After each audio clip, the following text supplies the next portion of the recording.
Indonesia is one of the countries that participate in promoting environmentally friendly or sustainable development.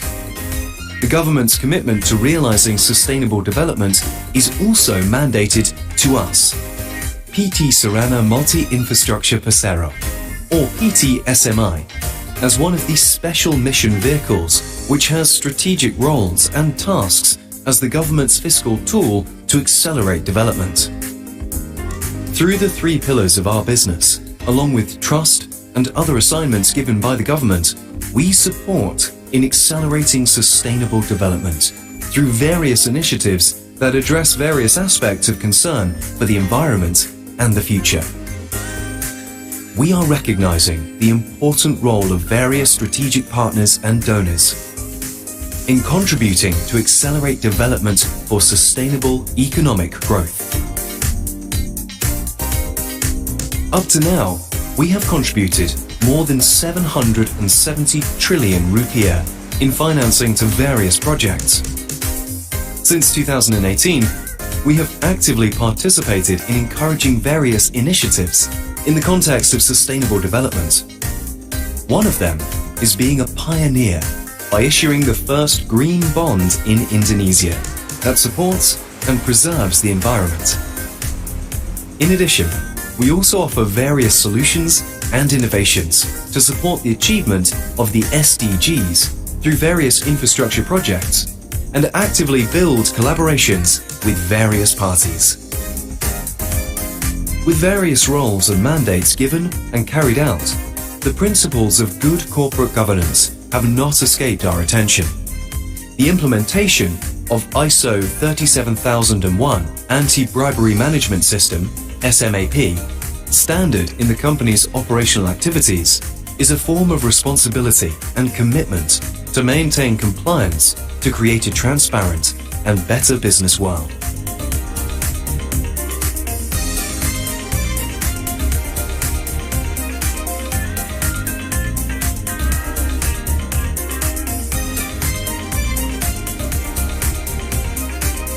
With enthusiasm and optimism to develop trust and capacity as a credible institution in carrying out sustainable national development programs, the flames of our spirit will always burn to keep innovating and be fully committed to support the achievement of a just, advanced, and prosperous Indonesia.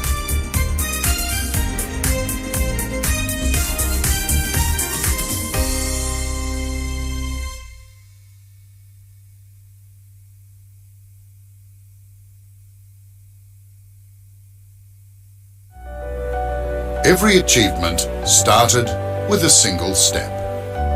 We may look forward, but our present actions should be accountable. In a resource-constrained world, longevity is carved by our actions. Our actions reflects our intention. Our intention reflects our responsibilities. Time passes. Environment changes, but vitality of life remains. Every shift, every relapse, the essence of life dances above seas of time. The best time to invest is decades ago. The second best time is today. A good business makes profit. A great business makes impact. Building this nation goes beyond the value chain. It takes knowledge, it takes perseverance, it takes passion, and above all, it takes commitment. We are here to flourish, to evolve, and together we are here to leave a legacy.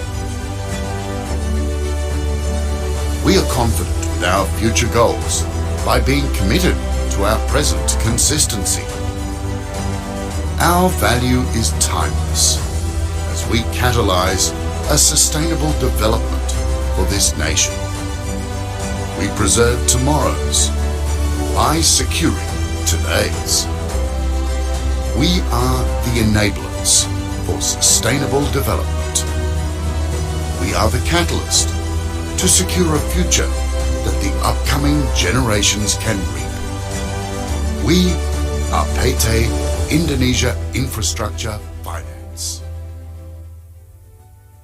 PT Indonesia Infrastructure Finance goes beyond than just an infrastructure financing institution. IIF is a catalyst, enabler, and an accelerator for a sustainable infrastructure development in Indonesia. Established in 2010, these mandates has been carried out through numerous projects all across the Indonesian archipelago. We actively instigate private participation in infrastructure investment through our financing and advisory services for the good cause of building this nation.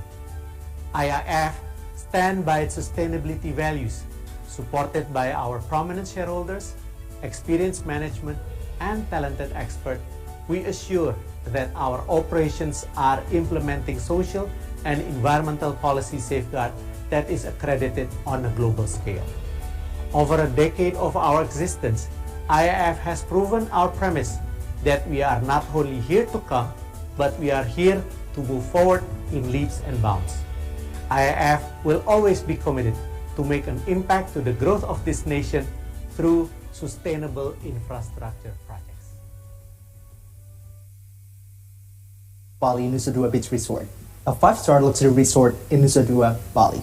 This is our safety briefing video. Please take your time to watch all the information in this video that will be crucial in a time of emergency. Let's start. The resort comprises of 5 building blocks with 415 rooms, 12 function rooms, 5 food and beverage outlets, 2 spas, a gym, a kids club, a wedding chapel, and 3 swimming pools. Each building block is well equipped with emergency exits, emergency evacuation routes, and safety equipment, and there are emergency rescue teams on standby in all areas during the case of an emergency to assist you and other guests. You should recognize the emergency features yourself first. Emergency exit signs can be found in each designated corner of each building block. Look for emergency exit signs like this. The emergency exit will take you to the emergency evacuation route that leads to the designated assembly point. In case of emergency, there are 3 main assembly points that guests are expected to gather at. The first assembly point is the guest parking area. The guest parking area can be found at the main vehicle gate entrance of the resort. The second assembly point is the loading dock area. The loading dock area can be found at the employee entrance of the resort. The third assembly point is the main lobby area and catch-up ballroom. The main lobby area can be found at the main guest drop-off upon entering the resort. These 3 assembly points are the safest areas the guest will gather in the event of a fire disaster, earthquake, tsunami, or other natural disaster. Standardized emergency safety equipment can be found in each building block, including smoke and heat detectors, fire sprinklers, hydrant boxes, and fire hoses, fire extinguishers, first aid boxes, and several emergency exits. Sofitel Bali Nusa Dua Beach Resort has put in place standard safety procedures to ensure that in the case of an emergency, all guests are safe. These procedures are: a general alarm will be activated, followed by public announcement in 5 different languages in the case of an evacuation.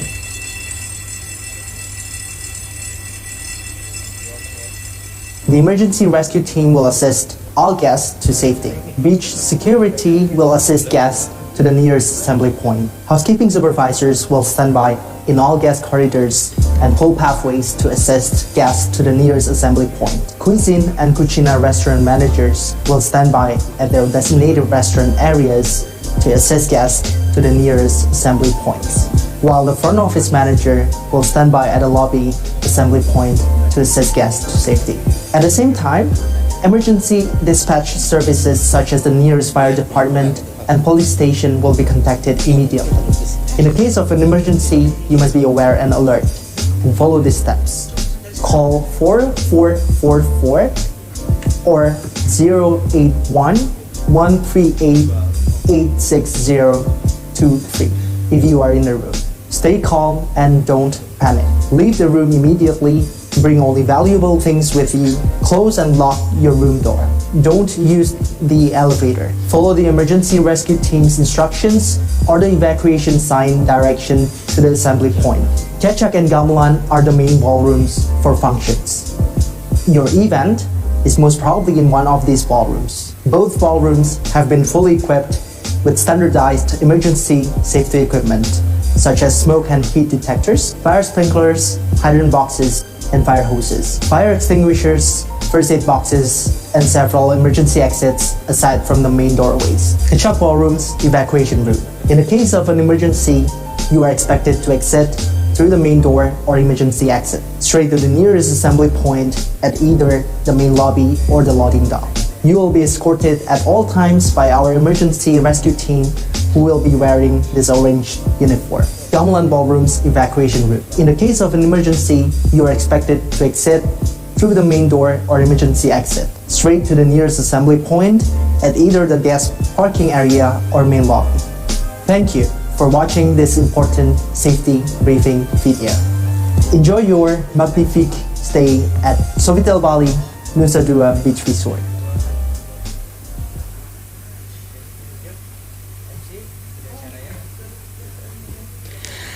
Ladies and gentlemen, please rise for the national anthem of the Republic of Indonesia.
Be seated.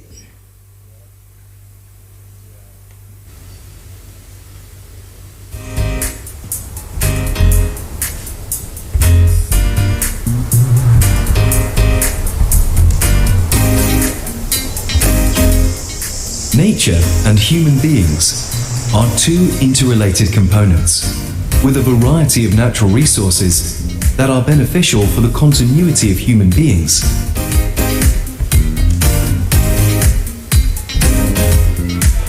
Humans should grow by utilizing, along with conserving, natural resources and the environment. The progress of mankind, marked by massive development, should not pollute and interfere with the sustainability of the environment towards our generations to come. Therefore, sustainable development, especially in the infrastructure sector, is the main key to maintaining a balance between development and environment. Still, this is certainly a challenge in itself because it requires the support and participation of all parties.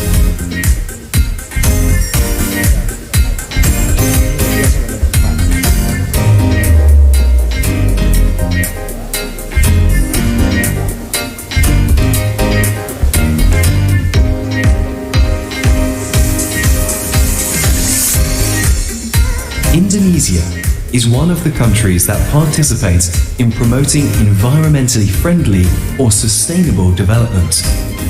the government's commitment to realizing sustainable development is also mandated to us. PT Sarana Multi Infrastruktur or PT-SMI, as one of these special mission vehicles which has strategic roles and tasks as the government's fiscal tool to accelerate development. Through the three pillars of our business, along with trust and other assignments given by the government, we support in accelerating sustainable development through various initiatives that address various aspects of concern for the environment and the future. We are recognizing the important role of various strategic partners and donors in contributing to accelerate development for sustainable economic growth. Up to now, we have contributed more than 770 trillion rupiah in financing to various projects. Since 2018, we have actively participated in encouraging various initiatives in the context of sustainable development. One of them is being a pioneer by issuing the first green bond in Indonesia that supports and preserves the environment. In addition, we also offer various solutions and innovations to support the achievement of the SDGs through various infrastructure projects and actively build collaborations with various parties. With various roles and mandates given and carried out, the principles of good corporate governance have not escaped our attention. The implementation of ISO 37001 Anti-Bribery Management System, SMAP, standard in the company's operational activities is a form of responsibility and commitment to maintain compliance to create a transparent and better business world.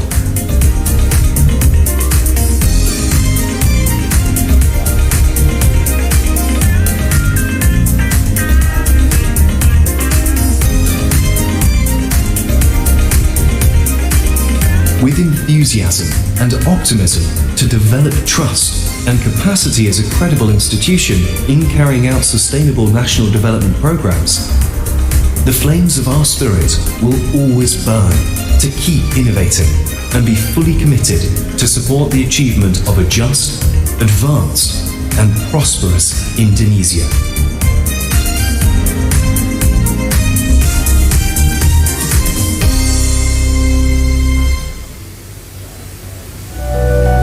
Every achievement started with a single step. We may look forward, but our present actions should be accountable. In a resource-constrained world, longevity is carved by our actions. Our actions reflects our intention. Our intention reflects our responsibilities.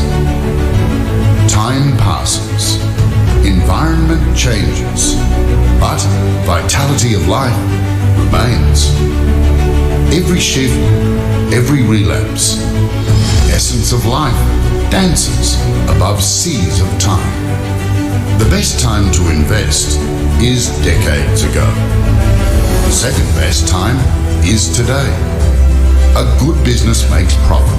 A great business makes impact. Building this nation goes beyond the value chain.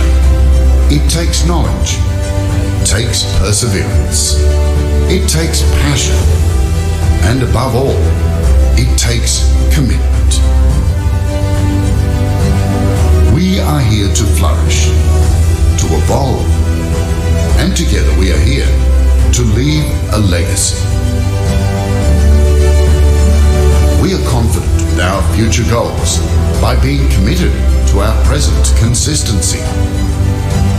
Our value is timeless as we catalyze a sustainable development for this nation. We preserve tomorrow's by securing today's. We are the enablers for sustainable development. We are the catalyst to secure a future that the upcoming generations can reap. We are PT Indonesia Infrastructure Finance. PT Indonesia Infrastructure Finance goes beyond than just an infrastructure financing institution.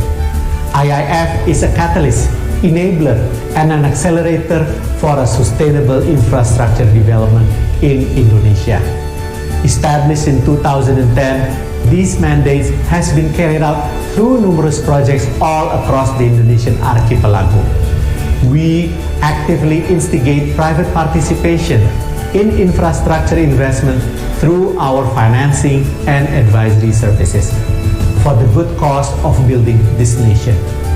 IIF stands by its sustainability values, supported by our prominent shareholders, experienced management, and talented experts. We assure that our operations are implementing social and environmental policy safeguard that is accredited on a global scale. Over a decade of our existence, IIF has proven our premise that we are not only here to come, but we are here to move forward in leaps and bounds. IIF will always be committed to make an impact to the growth of this nation through sustainable infrastructure projects.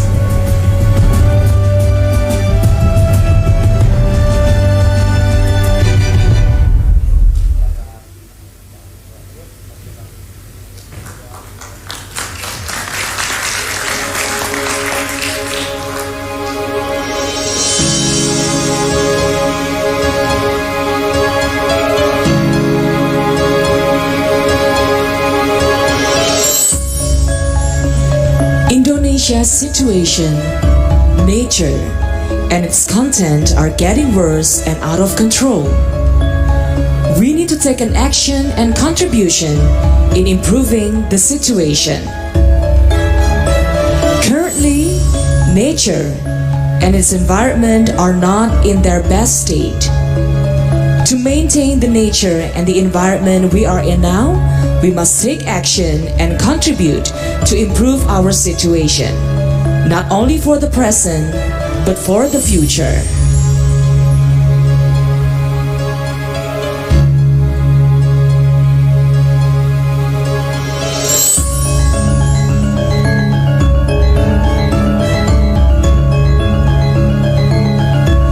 There's a hope, there's a new spirit. By holding hands together, unite the commitment and never-ending activities, there will be great and magnificent result for the better world. Together, with hope and full spirit, let us be committed to sustain and unite in ensuring a better tomorrow.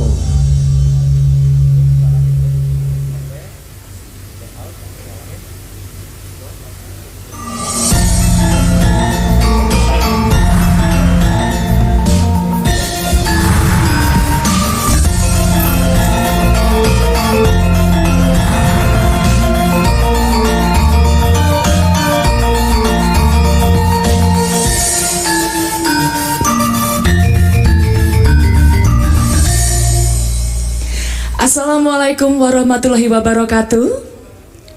Salam sejahtera untuk kita semuanya.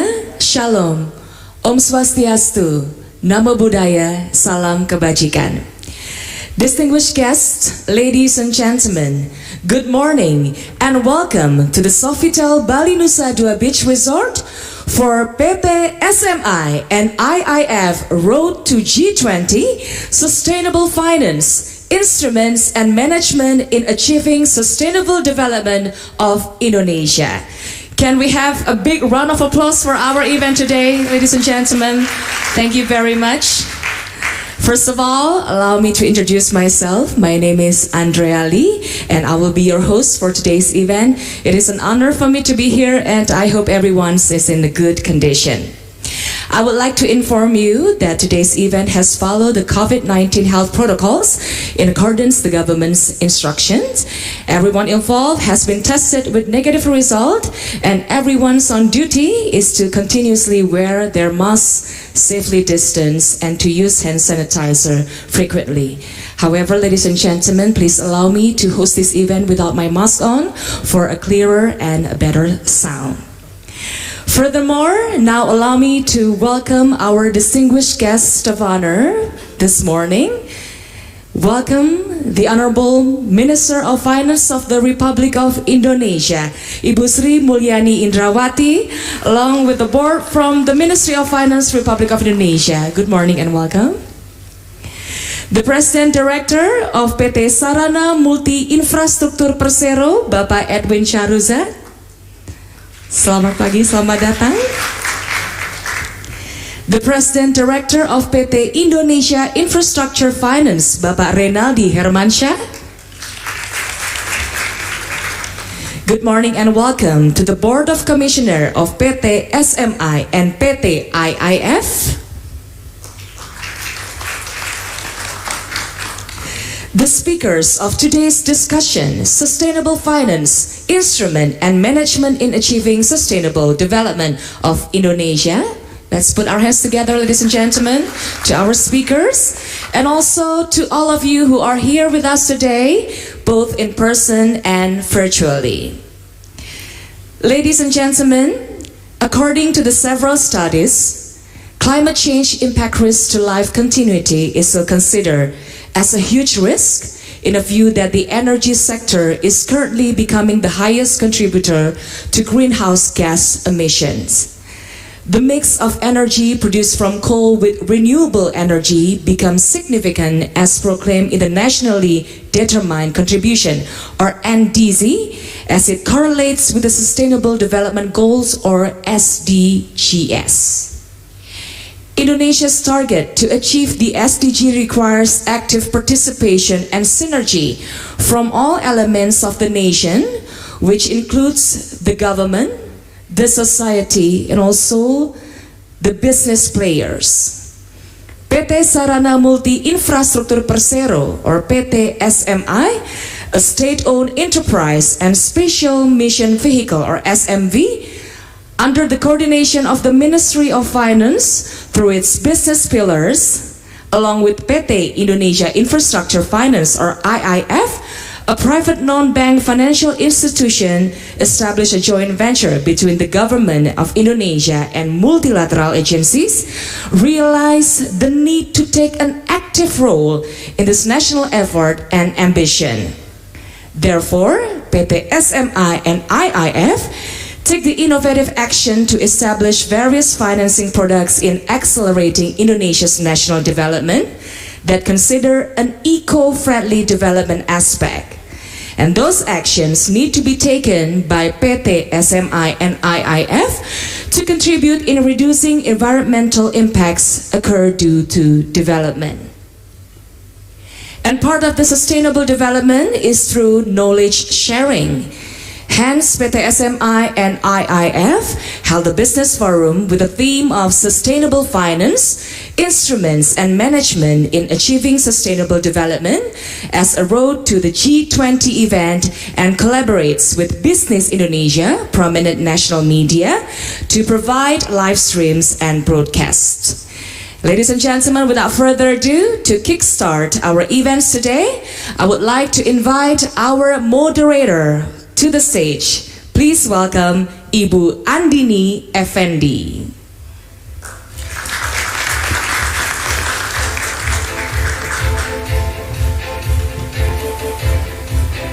Nomor 1 ya, Bu.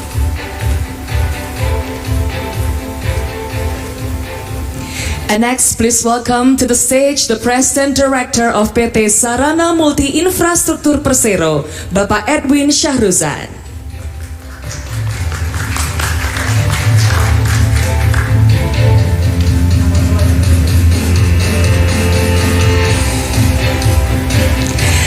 Please welcome on the stage the President Director of PT Indonesia Infrastructure Finance, Bapak Renaldi Hermansyah.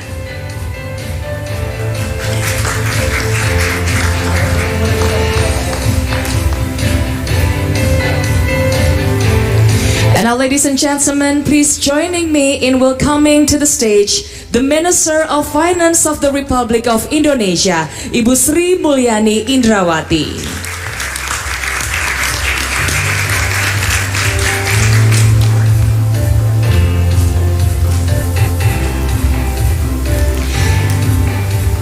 be seated.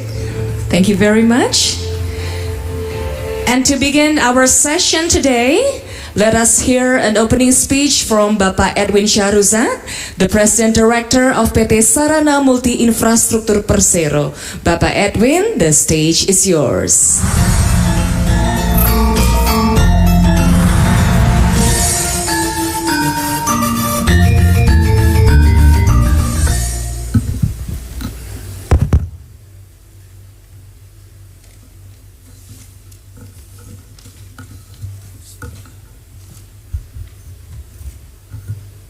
Assalamualaikum warahmatullahi wabarakatuh. Salam sejahtera, Om Swastiastu, Namo Buddhaya, salam kebajikan.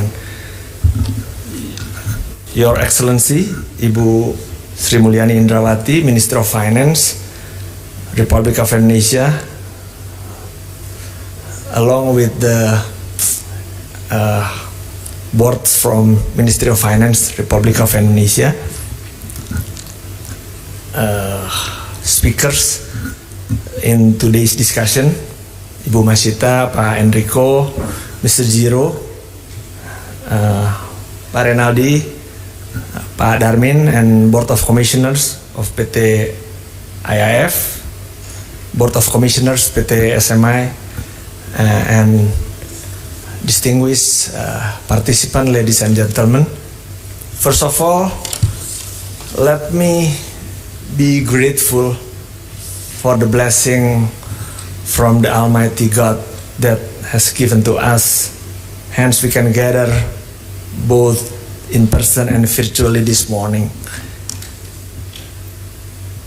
The issue on climate change impact has been a serious and urgent agenda that needs to be addressed jointly with the effort from all nations. Therefore, serious actions to create an inclusive, sustainable products from the financial sectors has been a crucial topics that we should focus on. PTSMI believe that sustainability-linked finance and investment is becoming evident, looking longer term and go beyond just financial consequences. The existence of sustainable finance open broader investment opportunities for sustainable oriented parties.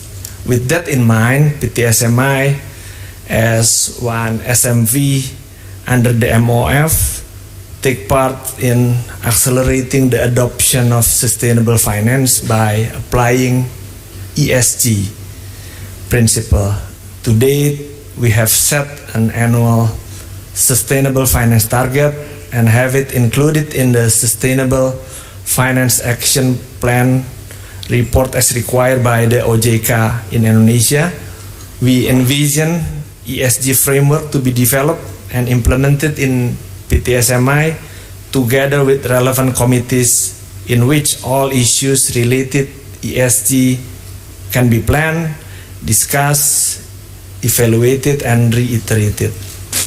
To show our commitment, PTSMI has made several efforts to become a reliable institution in terms of sustainability in our projects. For instance, PTSMI has the dedicated division to support the sustainable project, not only the projects, but we also ranging our commitment to sustainable finance through product innovation, blended finance, and also an integrated platform. Some concrete example, PTSMI has financed renewable energy projects with a total commitment of close to $500 million equivalent, consisting of variety of renewable energy technologies such as hydro, solar, wind power, biomass, and also geothermal. Also through blended finance platform, namely SDG Indonesia 1, PTSMI manage a blended finance facility platform which mobilize funds coming from variety of multilateral institution, donors as well as philanthropy, which having the same urgency for sustainability of the planet.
A sustainable development through support from public and private sectors. Through this session, we would like to build awareness of stakeholders regarding the transition in climate finance to influence the element to develop inclusive activities in sustainable finance so that Indonesia and the world to be a better place to live. To end, we once again thank Ibu Sri Mulyani for coming, all the speakers, all participants of today's event. We certainly hope that all of us can get an insightful discussion and bring ideas to the table to achieve sustainable development in Indonesia. Let's recover together, recover stronger. Thank you and wassalamualaikum warahmatullahi wabarakatuh. Waalaikumsalam warahmatullahi wabarakatuh. Thank you very much, Bapak Erwin Syaruzan, for your speech. You may return to your seat.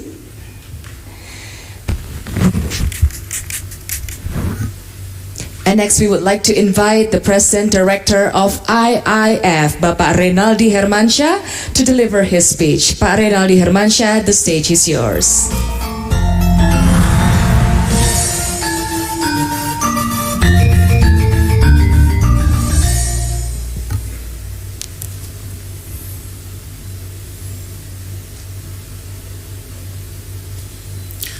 Assalamualaikum warahmatullahi wabarakatuh. Shalom, Om Swastiastu, Nama Budaya, salam kebajikan. Selamat pagi dan salam sejahtera bagi kita semua. Yang terhormat Her Excellency Minister of Finance of the Republic of Indonesia, Ibu Sri Mulyani Indrawati, along with the Board of Minister of Finance of Indonesia. Yang terhormat Bapak Darmin Nasution, President Commissioners of PT IIF, along with the Board of Commissioners and also my fellow colleagues of the Board of Directors. Ibu Masita Kristalin, Special Advisor to the Ministry of Finance, Bapak Enrico Haryanto, Group Head of Integrated Financial Services Sector Policy, Otoritas Jasa Keuangan, Mr. Jiro Tominaga, Country Director of Asia Development Bank, Ms. Zalina Samsudin, Head of International Program Asia Pacific Climate Bond Initiative, Mr. Edwin Syaruzat, President Director of PT Sarana Multi Infrastruktur, beserta jajaran direksi dan komisaris, and distinguished guests.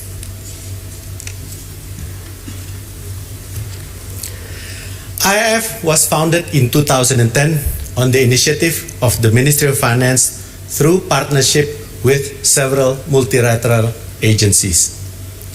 IIF was mandated to become a catalyst in accelerating national infrastructure development by enabling the private sector participant.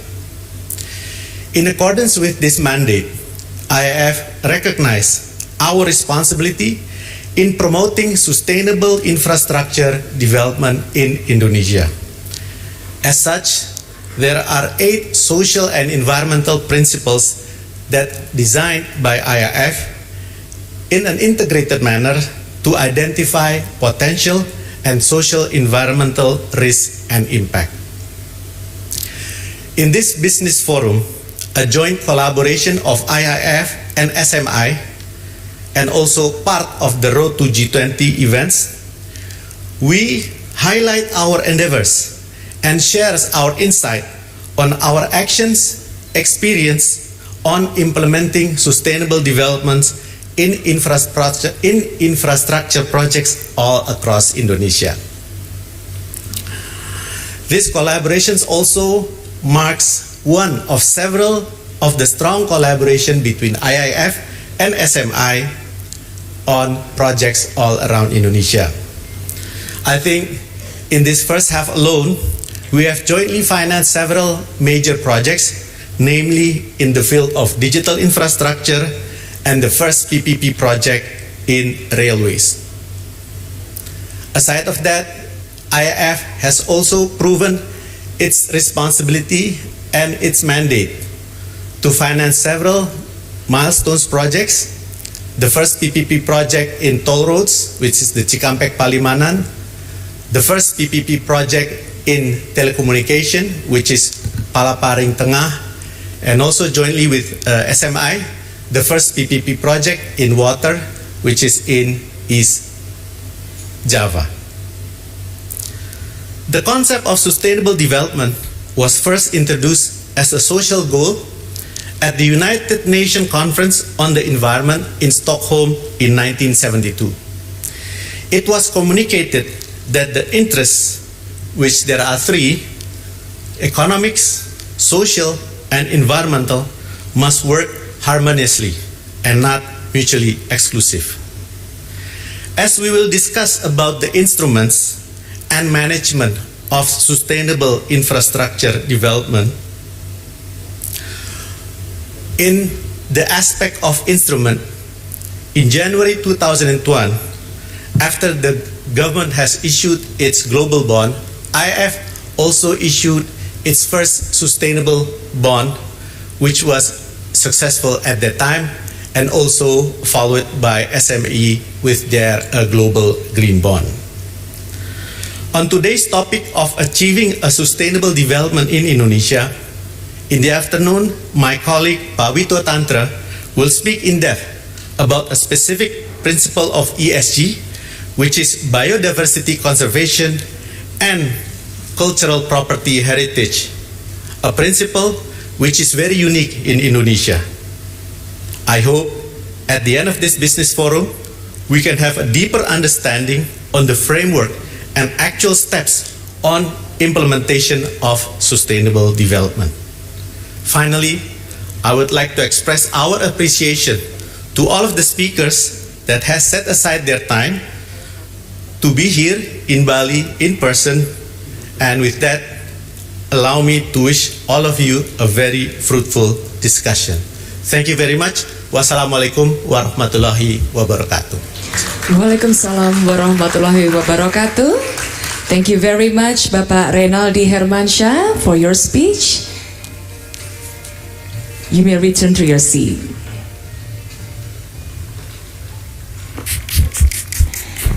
And now, ladies and gentlemen, this is the moment that we have been waiting for. The keynote speech from the Minister of Finance of the Republic of Indonesia, Ibu Sri Mulyani Indrawati. Ibu Sri Mulyani, the stage is yours.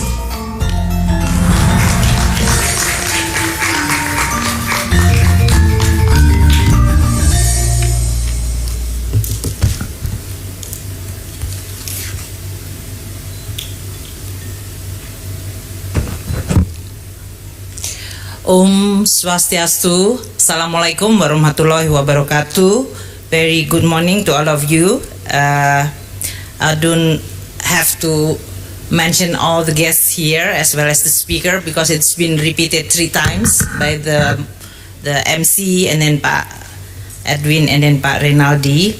So I would like to just greet everybody here, Pak Darmin and all colleagues, my dear colleague from both SMV, that is PT SMI, and all the colleague from PT IIF.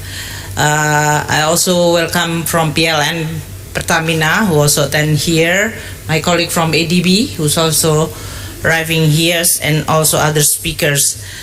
First, I would like to welcome you all to Bali. This conference is actually a series of side events that we are designing together and jointly with Bank Indonesia to make sure that the road to the G20 Finance Minister and Central Bank Governor meeting, that this is the 3rd meeting under the Indonesia presidency, hopefully it's going to be also successful. There are so many side events that we design, and they are all very well aligned with the theme that the G20 is currently managing as well as promoting. That is how we are going to be able to recover together, recover stronger. It's a very ambitious and challenging theme given the situation and the dynamic that we are facing today. So I would like to express my appreciation to PT SMI and IIF who contributing to this side event leading to the G20 Finance and Central Bank Governors meetings. Let us now discuss about the theme today, which is a sustainable finance instrument and management in achieving sustainable development goal in Indonesia. Indonesia, just like many other countries in the world, has been suffered from pandemic. The COVID-19 since 2020 has contracting economy as well as creating a very serious momentum damage of the momentum of growth and progress in many countries in the world. And this pandemic is not yet over. So we are still currently struggling to first, of course, making sure that this COVID-19 can be overcome, which is requiring still the vaccination. For some country is a booster, for other country, especially low-income country, they cannot even get the first shot on their vaccination.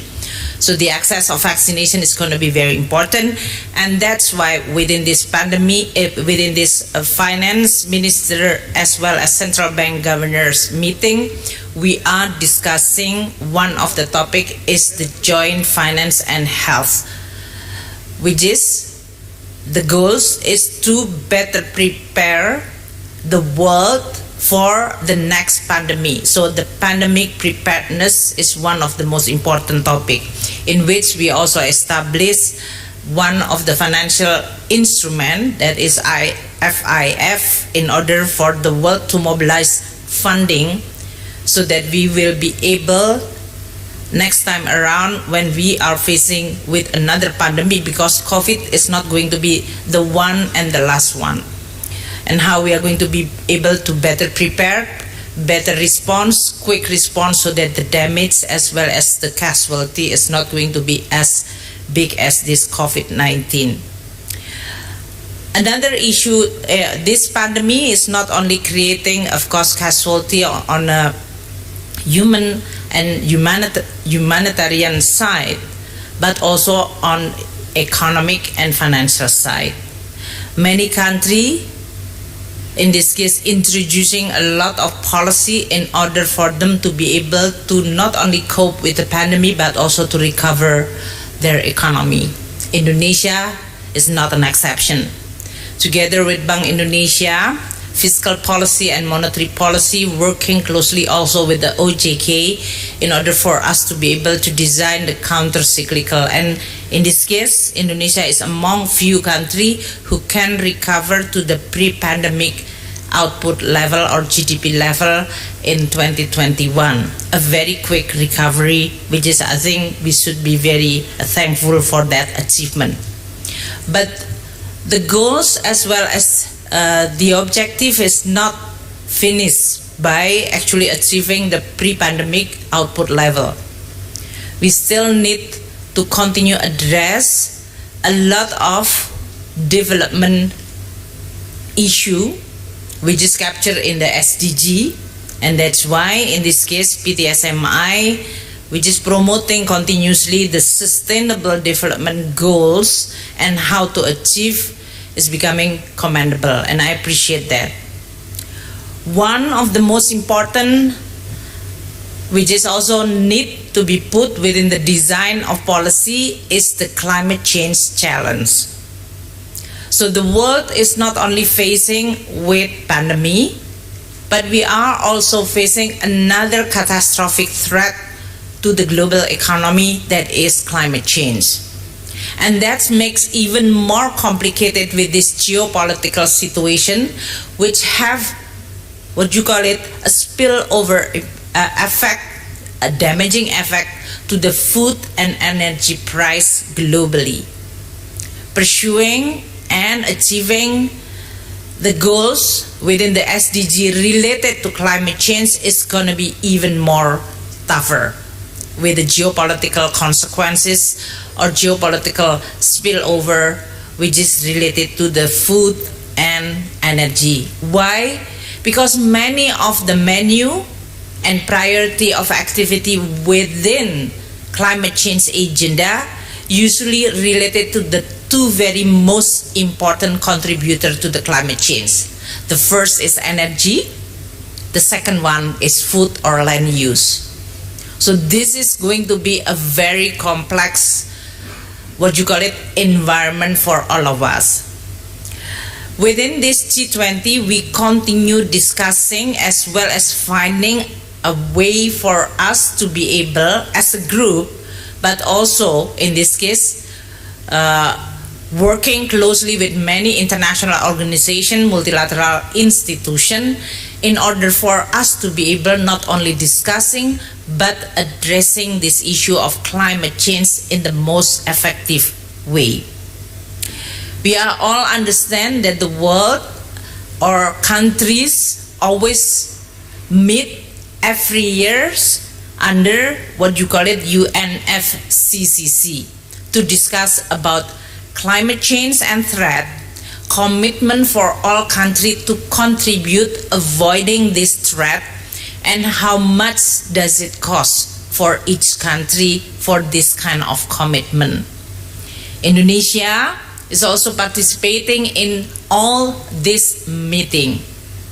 Our commitment to also participating in addressing the climate change threat has been actually very strong track record. Indonesia, in fact, here in Bali, is the first to host the UNFCCC 13, and at the same time we initiate the first meeting between Finance Minister, Development Minister and Environmental Minister. Before that, usually the talking about climate change is only attended and dominated by the environmentalists and environment agency or ministries. But finance never discuss. But since Bali, we actually initiated and putting the financial aspect within the context of climate change discussion and talk and even negotiation. Then it achieved what we call it the Paris Agreement within the UNFCCC, in which countries, they pledge their nationally determined contribution. For Indonesia, we pledge or we commit to reduce our CO2 emission by 29% with our own effort and resources, or we can upscale to 41% reduction of CO2 with international support. And this connotation regarding the need to scale up reduction of CO2 that can only be achieved if there is international support, and especially from the advanced country, is also reflected in the Paris Agreement. At that agreement, the advanced country pledge or commit to contribute 100 billion per year for countries, especially low income as well as emerging country, to be able to scale up their national determined contribution. This is still actually a homework which is not yet delivered, and that's why within the context of Indonesia as a host of this G20 presidency, we also put the sustainable finance as one of the most important topics that need to be discussed among finance ministers and central bank governor. Sustainable finance is not only discussing regarding the affordability of the climate change commitment, but also the aspect of just or equality. This is consistent with the UNFCCC principle of common but differentiated responsibility. For a country like Indonesia, which have huge tropical forests, Indonesia definitely will be scrutinized in terms of our management of tropical forests. For a country as big as Indonesia, who also still in the process of development and continue pushing poverty eradication by promoting growth and job creation, a country as the fourth largest population in the world will definitely require more and more electricity or power.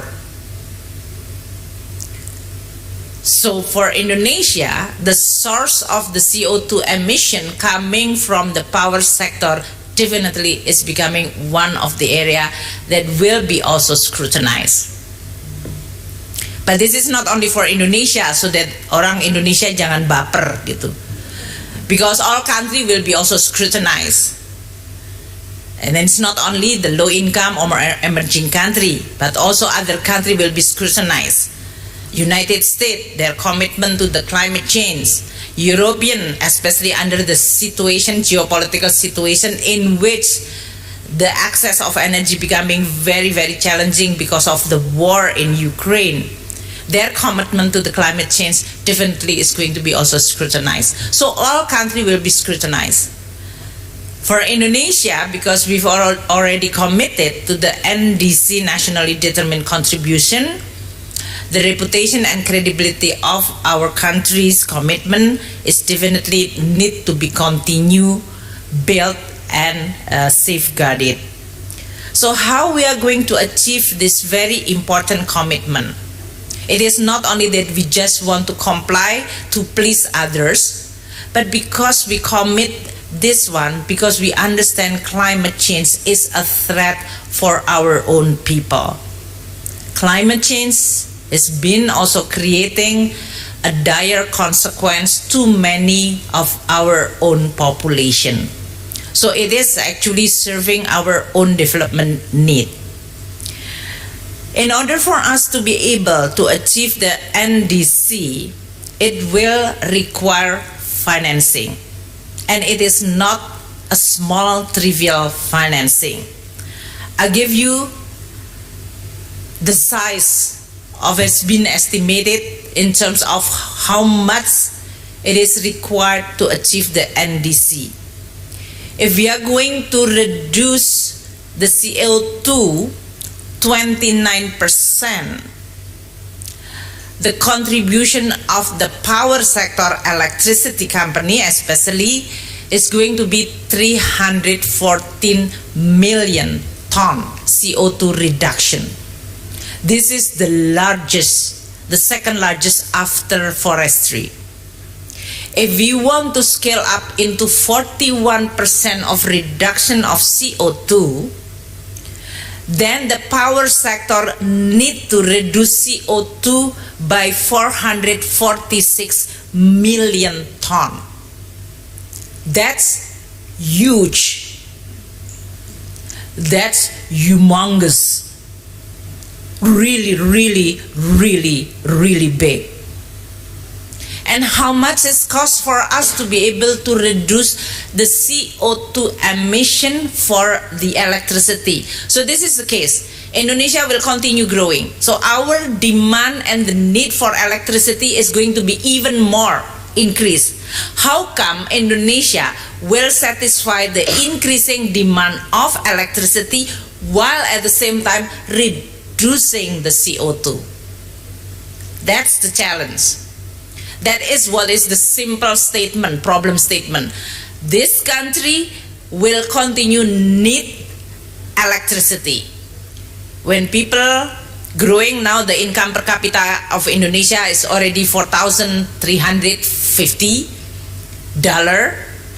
We are in a middle income country, and if Indonesia continue growing with 5% and we becoming middle upper income country or advanced country, then the consumption per capita of the electricity will definitely increase.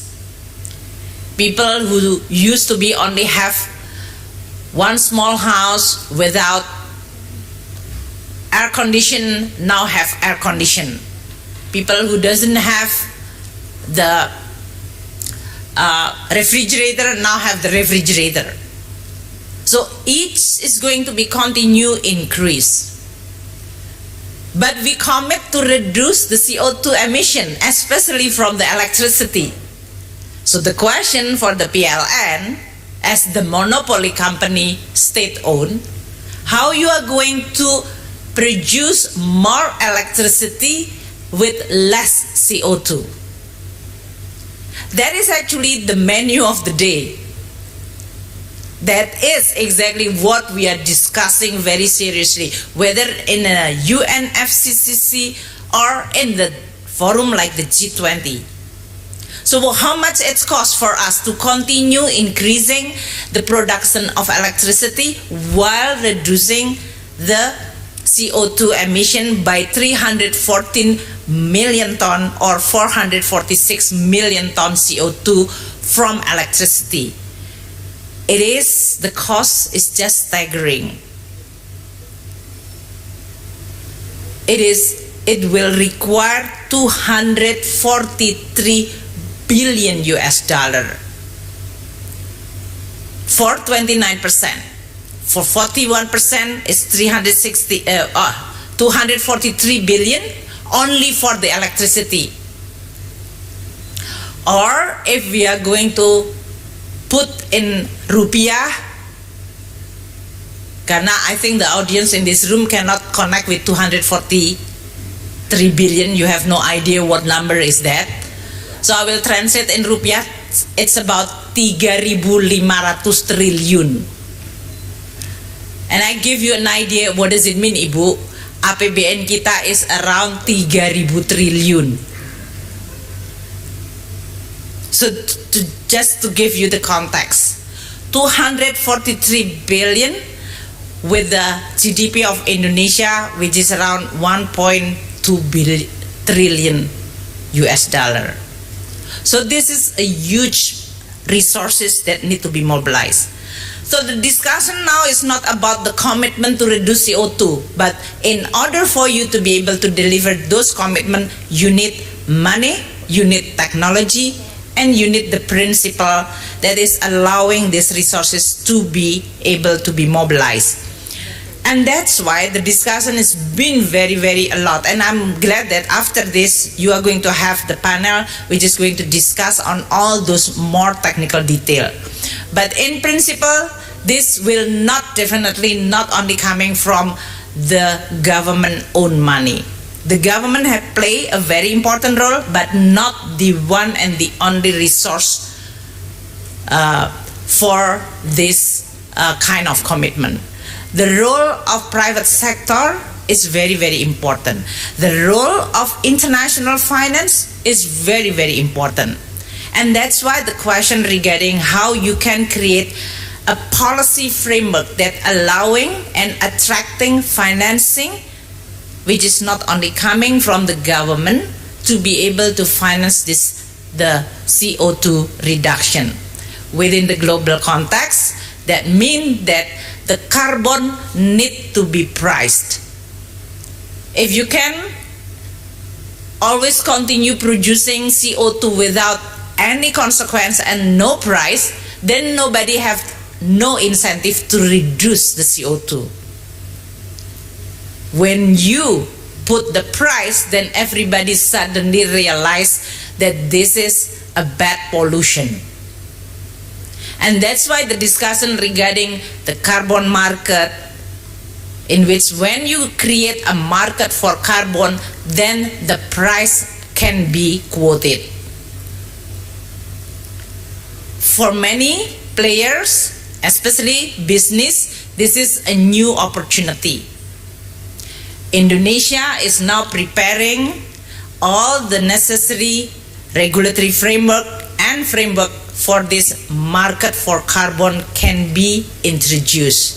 The first experiment is for the PLN to start introducing cap and then trade of the carbon for their power generator among the IPP.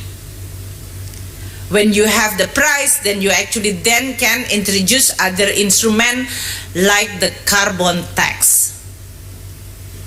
When you have that one, then you are going to be able to create a market for carbon, not only domestic, but also globally. When we are talking about the global carbon market, unfortunately, the price of carbon is not one universal price for all. And this is the serious debate within the finance ministers meeting. What is the fair price of carbon, which is reflecting this common but differentiated responsibility? You are talking about one commodity that is CO2, but differentiated price. So we can imagine how complex this mechanism and how effective this is going to be able to be implemented. But this is exactly one of the most core issue which is being discussed on the financing side. Another issue is how country can transition their energy production toward more renewable and green economy, green energy. And this is also one of the most important in which Ministry of Finance is preparing. Currently, 62% of the PLN energy consists of coal or batu bara. Definitely, every consumption of the energy like what we are doing today in this room, you are actually contributing to the emission of CO2. Because this electricity produced 62% by coal. So while you're enjoying a very pleasant room, you are actually polluting the world. Just to remind you about that. Now, the solution is not sacrificing those kind of the level of enjoyment that you have, but how we can produce the electricity which is cleaner and greener. And that is exactly how the ETM, energy transition mechanism, is going to be very important. The role of the two very most important state-owned enterprise, that is Pertamina and PLN, cannot be actually put aside. They are becoming the most important and maybe the one that can determine whether Indonesia can achieve this kind of commitment. This is not development commitment, this is actually humanitarian commitment. Whether these two institutions is becoming the champion of this green transformation. Now the Ministry of Finance is working very closely with other ministries, including the ASDM, state-owned enterprises, the coordinating ministers, because President Jokowi, within this G20, he wants to showcase Indonesia have the ability to transform our energy toward green energy. President Jokowi has already communicated in many international fora. It is our job to deliver that commitment. So we are now working very closely with the PT-PLN for the ETM, and I do hope Pertamina is also joined actively in designing. When you talk about green energy, Indonesia fortunate enough to have huge potential. You name it, hydro, geothermal, wind, solar, I think tidal. These are all which Indonesia have huge potential. So the challenge as well as the opportunity for us is to design the right policy. And that is exactly what we are now preparing together with others in order for us to be able to continue putting the instrument and the right policy. We use special mission vehicle like PTSMI to contribute. Pak Edwin mentioned earlier that he's very proud that PTSMI become the Net-Zero company and the financing has already achieved 500 million. Just remember, the need for financing is 243 billion. So 500 juta itu belum apa-apa Pak Edwin, walaupun sudah bangga. That means that you have to do more.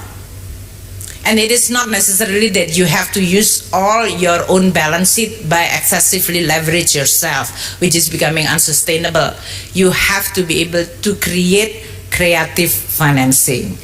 IIF with PTSMI, we are assigned them to be able to continue innovate the financing by working together with multilateral institution, bilateral institution, philanthropic, they call it blended finance. And that's why PTSMI hosting what you call it the Sustainable Development Goals Blended Finance Indonesia 1. This is the blended finance which is created under the PTSMI former CEO Ibu Emma, which is ada di sini. I hope she still care about the green financing because she's already moved to Pertamina. So we want to mobilize all funding with the creative financing. Now the last part of my speech is about the ecosystem. This cannot be done by PLN, Pertamina, PTSMI, IIF, and Menteri Keuangan, Kementerian Keuangan, dan juga dengan others ministries. This can be done if all stakeholders will participate in this climate change goal. And that's why Indonesia also need to build, this is my last part, the ecosystem of the whole climate change financing. When you talk about the ecosystem, that means regulatory framework, one thing, including financial sector ability to mobilize green financing. And that means we need to have regulatory framework, enforcement, the integrity of the financing part, and that's why we work closely with the OJK as well as Bank Indonesia in order for us to be able to develop the right taxonomy for the climate financing. This is one of the agenda that will be discussed and is already being discussed in the ASEAN and will be continued discussed to find the right taxonomy not only for each country but for other country, because carbon market have no boundary. When you pollute the CO2, this is belong to the whole world. When you reduce the CO2, you create benefit for the whole world. That is maybe the most difficult part. That's why the taxonomy need to be discussed at the regional or even global level. Next year, Indonesia is going to hold the chairmanship of the ASEAN, and within the ASEAN Finance Minister, we will also discuss about this taxonomy. So I think this is what we're trying to do. What I'm providing you today is that when Indonesia commit to reduce the CO2 to avoid the climate change threat or catastrophic consequences, Indonesia also working hard in a credible way to deliver those commitments. And working in a credible way is not an easy and simple task. It will require all parties to coordinate and collaborate within Indonesia and with other partners beyond Indonesia at the global level. Because the issue is so complex, the spirit of collaboration and cooperation is one of the most necessary ingredient for the success of the achievement. And I have to testify under the current geopolitical situation, the spirit of collaboration and coordination is a very, very challenging task. So with this side event, I do hope that we are going to be able to continue contribute to this kind of process, as well as maintaining and reminding all of us that climate change cannot go away by itself. It can only be avoided if we work together. Consistent with the G20 theme, if we work together, then we are going to be able to recover together, recover stronger. Thank you so much.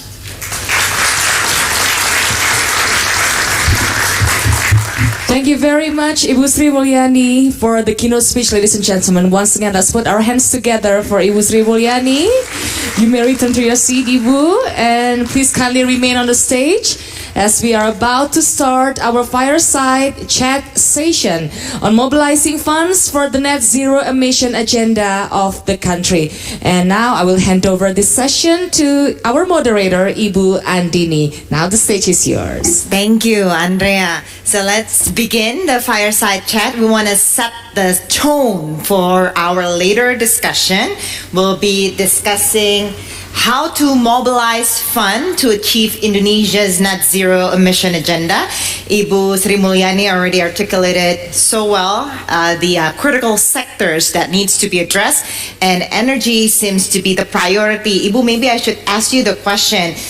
You mentioned a lot, you explained greatly about the need to transition about energy, and maybe you can share with us how to make the transformation more affordable, just, and fair. Terima kasih, Andini. I think I've already explained quite lengthy. But specifically when you mentioned about the transition that should be just and affordable, this is one of the most challenging tasks. When you talk about just and affordability in this case, then you really have to define more explicitly what does it mean to be just and affordable. Affordable for ours in this case is when you talk about the power sector, energy sector, when the energy will be transitioned toward more green energy, that means you have a very obvious challenge. How to reduce the non-renewable, especially coal, and how you replace and build more renewable energy, right? So you really have to do that. You will continue having a demand, so how you are going to replace the non-renewable, especially coal, with the more renewable. And that's have the consequences, very serious consequences on the financing side. Retiring coal, it's not cost-free. It is actually expensive because then it has a consequence for the PLN in terms of their cost of producing electricity. The question is that if this cost consequence immediately will increase, so the price of electricity becoming more expensive, right? So this test of affordability will be tested that if the price of electricity increase, can PLN just pass through the price to the customers? That is, people, industry have to consume electricity which is much expensive. Can they afford it? So that's the affordability. So can people and industry affordable to pay a higher electricity price? If they cannot, so who should subsidize? PLN have the ability to absorb this loss. So the second affordability is whether PLN have the strength, financial strength to absorb the loss. Definitely will not. So who should pay the price? They will shift this loss to government. So the affordability, the third affordability is going to be, will the APBN, the budget, have the affordability to subsidize PLN so that we can transform from the non-renewable into renewable without damaging people, economy, business, PLN own financial situation, and also the government budget. So who should pay? That is exactly the affordability. Who should pay? And that's why within the context of the international negotiation, we always say this, what the international, especially advanced country, with this 100 billion commitment, how much we are going to use this 100 billion commitment to be able to transform this in an affordable way. And that's entering the second principle of just. Because the question about affordability is who should pay, how much we should pay to be able to be affordable. But if we say that, oh, we can only pay this much while the real price is this much, this is going to be like the subsidy. So who should pay this difference? That is going to be also at the international level, how much the advanced country with this 100 billion commitment, multilateral development institution, philanthropic who care about climate change, when they are saying that, well, Indonesia should not pollute, should not emit more CO2, okay, we will do that. Will you help us? And in this case, how you are going to help? Providing money, only advocacy, technical assistance, capacity building. There are so many things. So this is exactly what we are talking about on the ETN. And I do hope, if I explain too detail, I'm afraid the next speaker don't have material to present in this case. So I will stop here. Thank you, Ibu. So let me give the opportunity to Pak Edwin then to maybe can share a bit about how the private sector can support through sustainable finance, both in funding and also in lending side. Okay, thank you, Andini. Let me put in the context first that we fully support the government in achieving nationally determined contribution target and net zero emission targets. And as it is mentioned by Ibu Menteri, that it requires huge investment to achieve that target, and APBN cannot stand alone, and it requires private participation in this context. Yeah. So PT SMI within its role on the funding side, we try to diversify our funding source in such way we can be closer to that funding source. Yeah. the most simple way, we start issuing green bond, which is precisely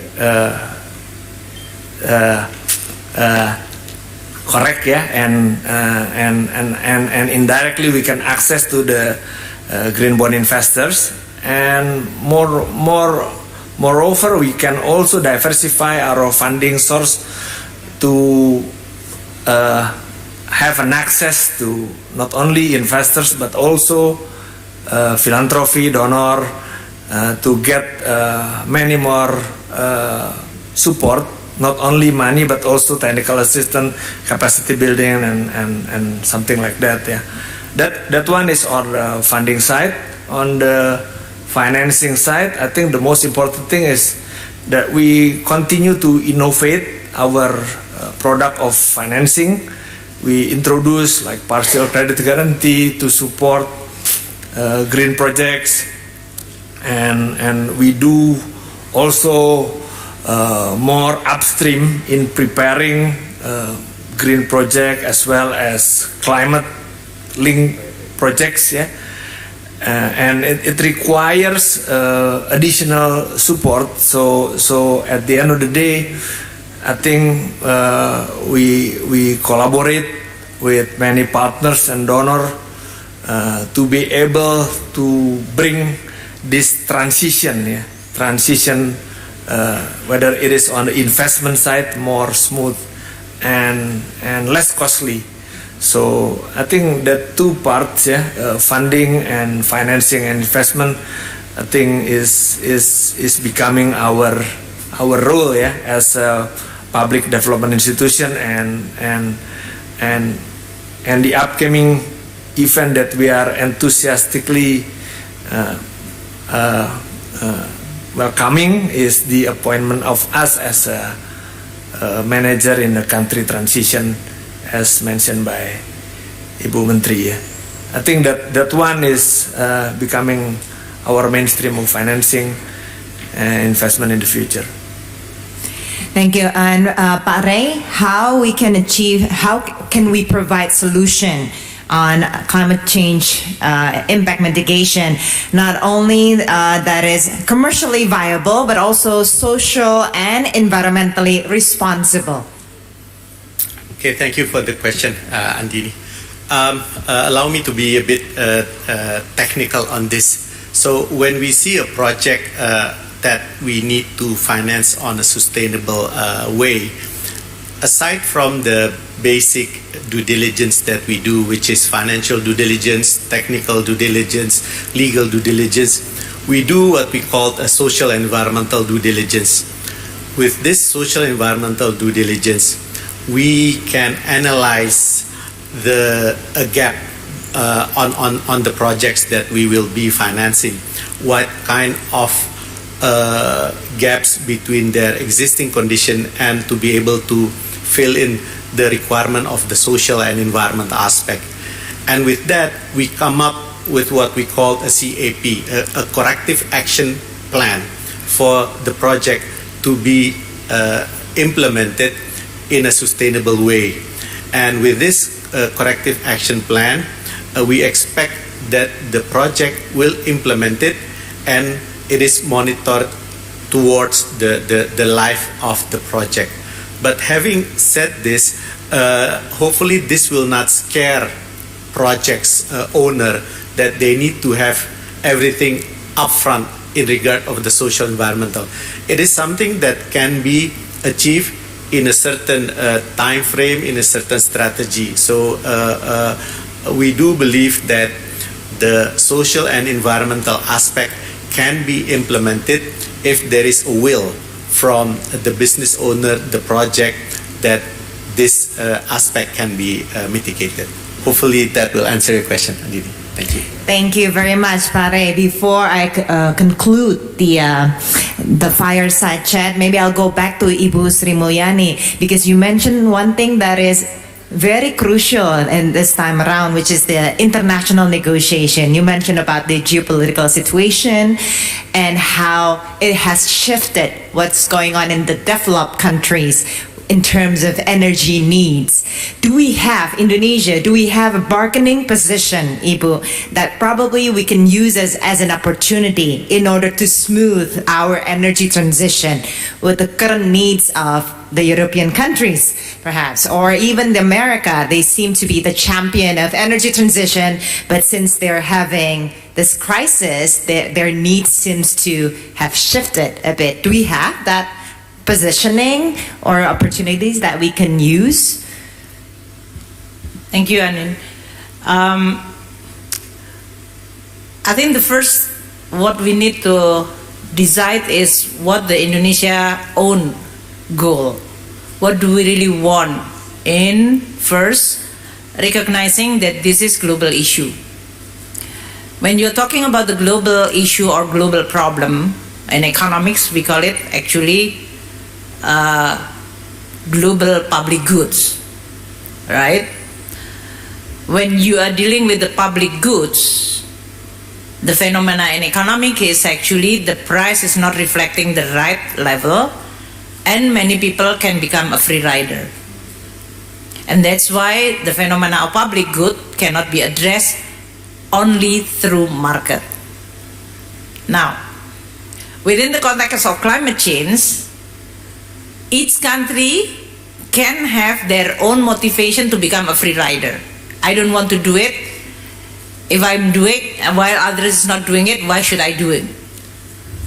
And if each country have those exactly attitude, then the world is heading to this catastrophic climate change. Because no one want to pay or participate unless everyone to participate. The free rider is very, very challenging phenomena or task for the climate change. Now for Indonesia, I think our attitude is already mentioned earlier. Our country has been founded by our founding father, that this country, even at that time when Indonesia declaring our independence in 1945, we were broke, we were poor, but para pendiri bangsa kita, our founding fathers, saying that Indonesia should and would become a country who will participate actively in the international in order for us to maintain the peace order, ya, ikut dalam melaksanakan perdamaian dunia, keadilan sosial, perdamaian abadi dan keadilan sosial. If the world is going to be in a catastrophic situation, perdamaian abadi dan keadilan sosial nggak akan pernah tercapai.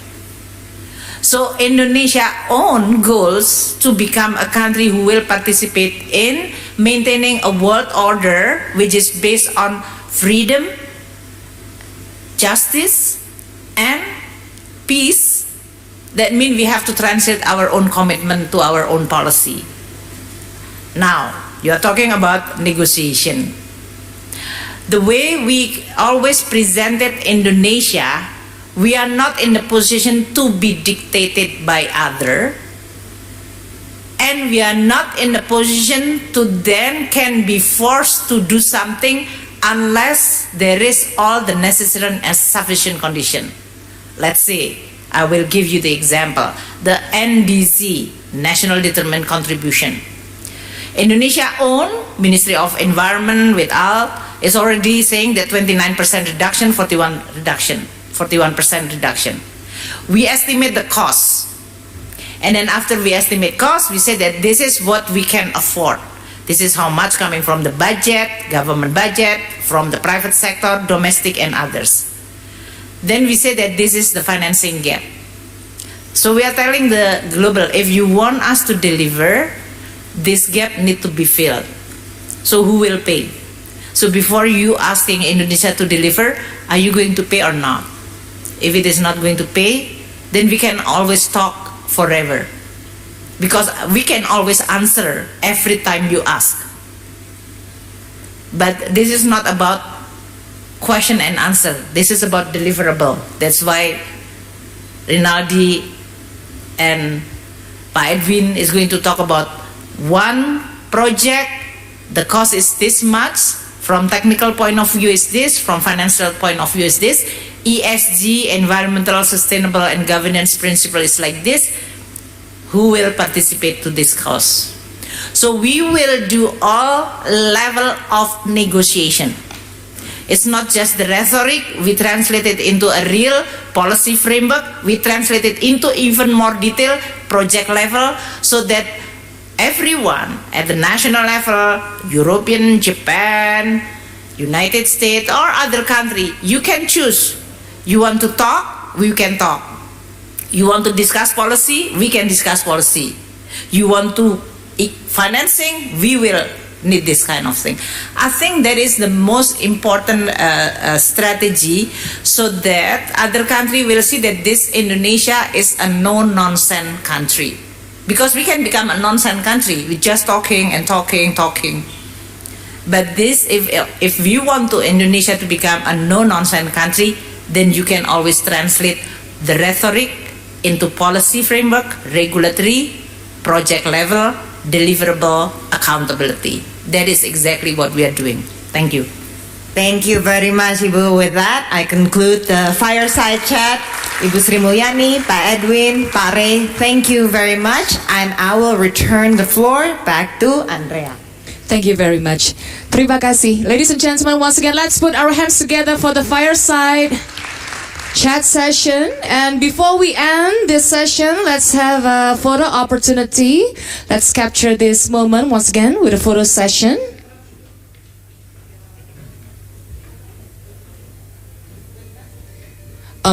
Maybe we can make two poses, yeah? First without mask and the second with mask.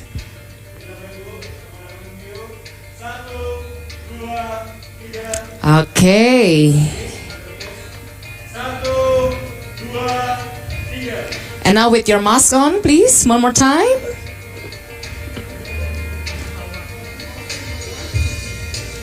Okay. So this time, give your best smiles or smile with your eyes. All right. Okay. All right, round of applause, ladies and gentlemen. Thank you very much once again, Ibu Sri Mulyani, Bapak Edwin, and also Bapak Renaldi. Thank you, Ibu Sri Mulyani. We understand that you have a tight schedule, and we really appreciate your presence for this event. Now, please kindly join the media session at the foyer, accompanied by the CEO of PT SMI and PT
Appreciate your presence for this event. Now please kindly join the media session at the foyer, accompanied by the CEO of PT SMI and PT.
Tadi udah sampai.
Ladies and gentlemen, we would like to inform you that our next discussion will start in a few minutes. We would like to invite everyone to kindly return to the ballroom and take your seat.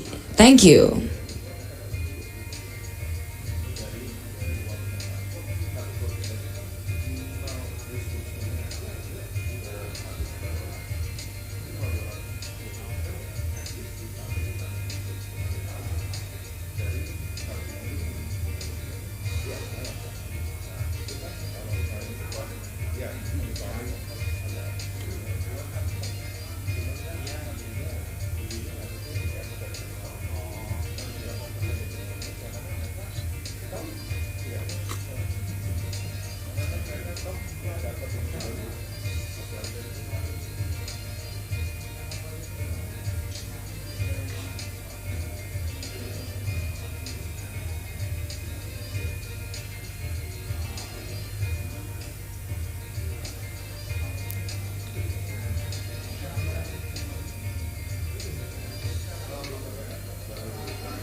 Oke, nomor 11.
Ladies and gentlemen, once again we would like to invite everyone to kindly return to the ballroom and please be seated as we're about to continue our program in a few minutes.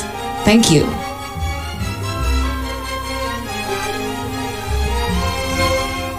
Bapak dan Ibu hadirin, kami persilakan untuk segera kembali ke ballroom dan kami persilakan untuk berkenan menempati tempat duduk Anda karena kita harus segera melanjutkan ke acara berikutnya. Terima kasih.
Ladies and gentlemen, we will continue our program shortly. Please kindly return to the ballroom and please be seated. Hadirin, kami akan segera melanjutkan ke agenda berikutnya. Kami persilakan untuk segera memasuki ballroom dan menempati tempat duduk Anda. Terima kasih.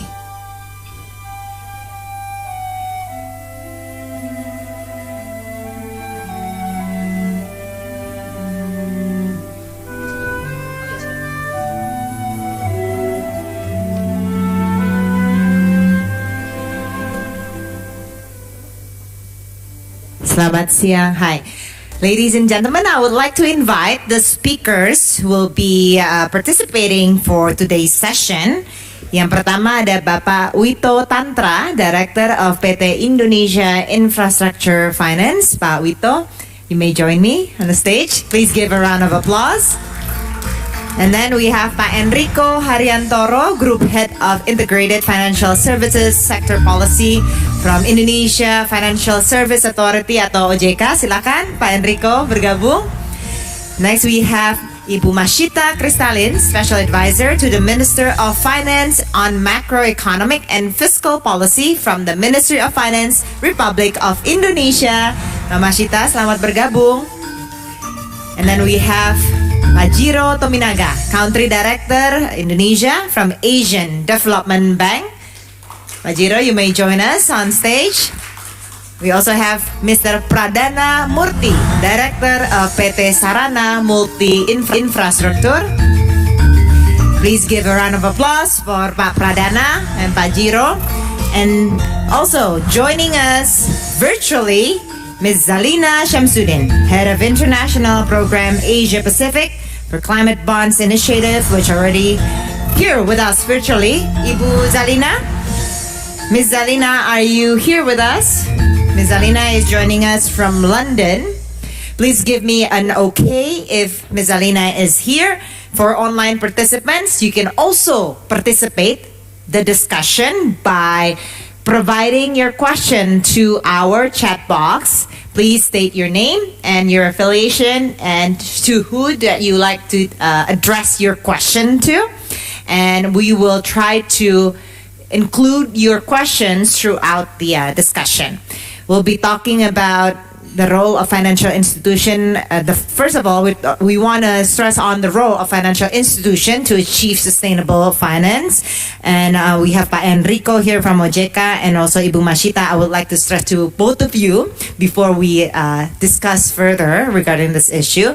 Maybe Pak Enrico, we heard from Ibu Sri Mulyani, the commitments and also the plans that we have to achieve net zero emission target. Maybe you can also mention from OJK point of view, like what has been done and what is that we're currently plan ahead. Okay, thank you Andini and also PTSMI and PTIIF for having me here.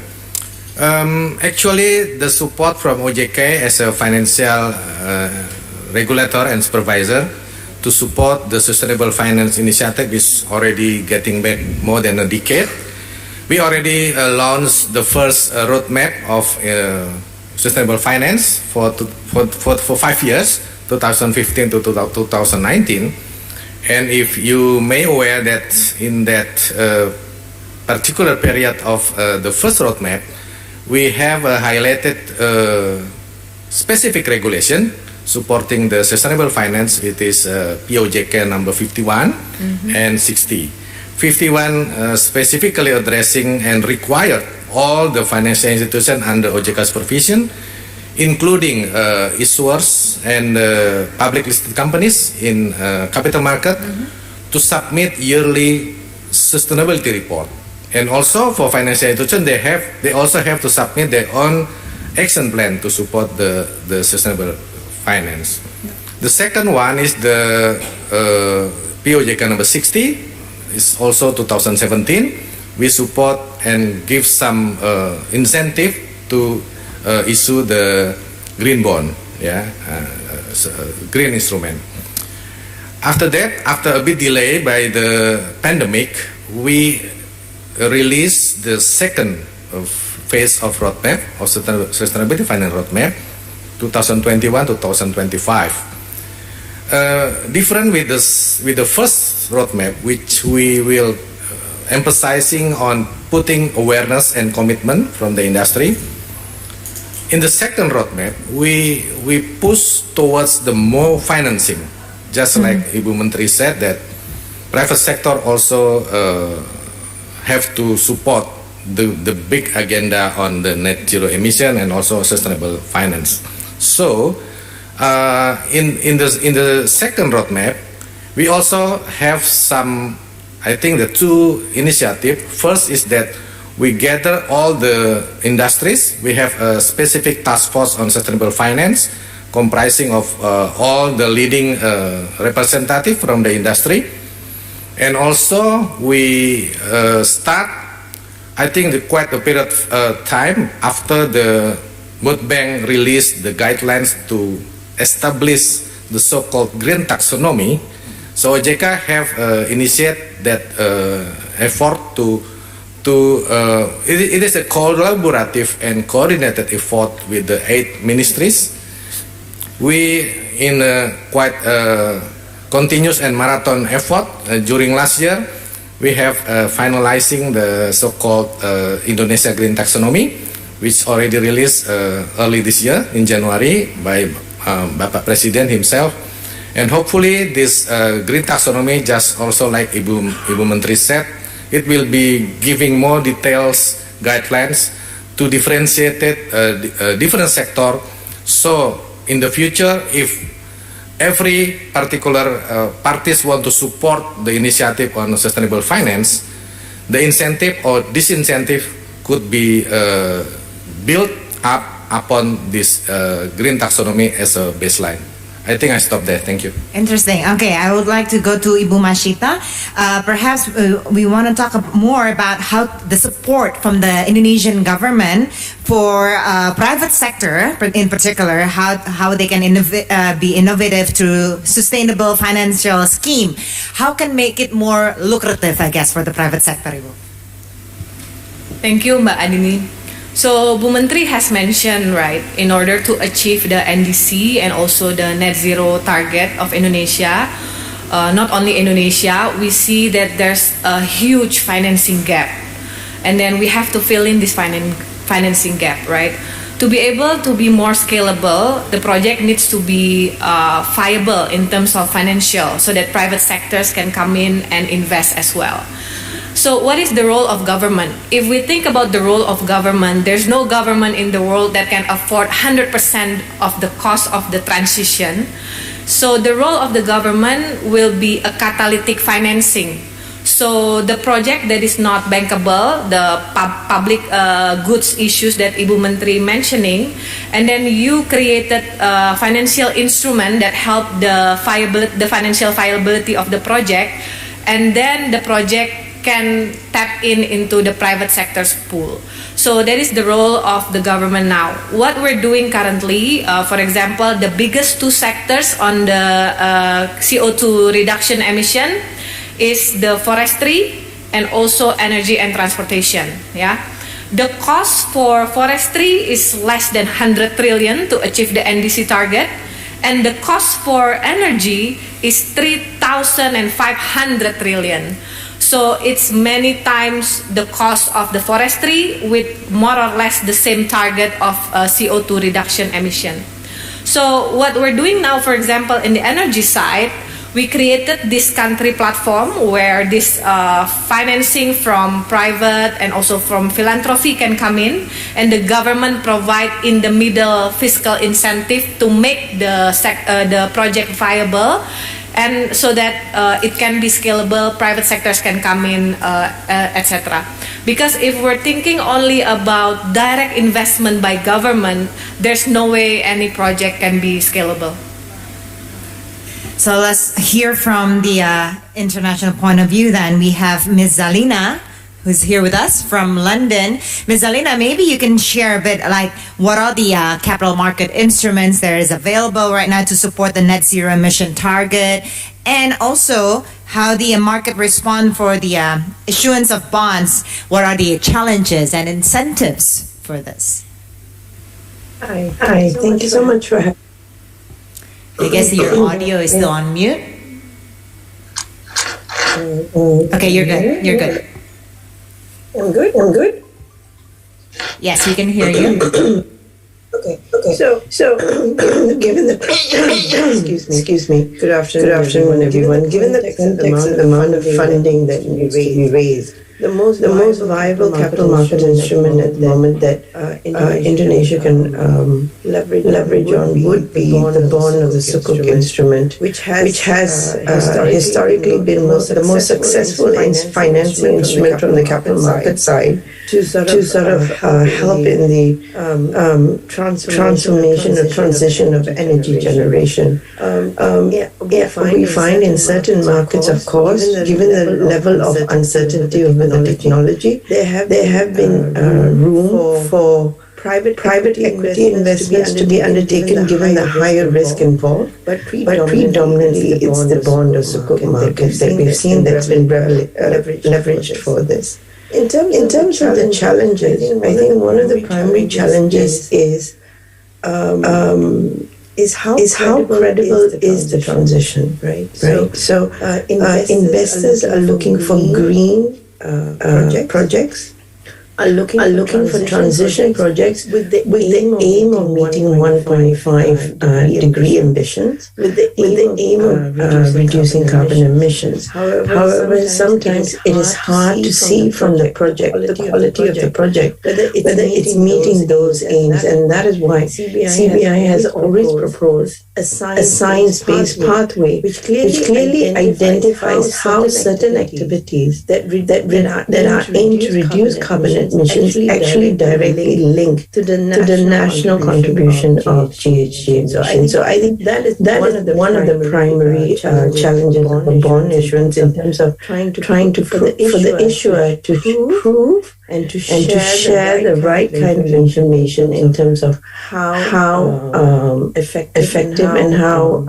will they meet their targets. I think that's one of the challenges. In terms of incentives, I think, as mentioned, some of these projects involve new technologies, involve new risk, which is something that not only do investors not understand, but intermediaries also have. It's a huge steep learning curve, and so although financing energy through bond market has been around since 2020, as long as 9 years, there's still a gap in terms of understanding, and I think we're overcoming it through conversations like this that we're undertaking, where people understand that financing is available. The technology is available. What we need to do is commit to it and communicate effectively. In terms of incentives, we've seen in the more successful markets, yes, there is a need for incentives. It could be in the form of financial incentives or non-financial incentives. We find that if there is a clear policy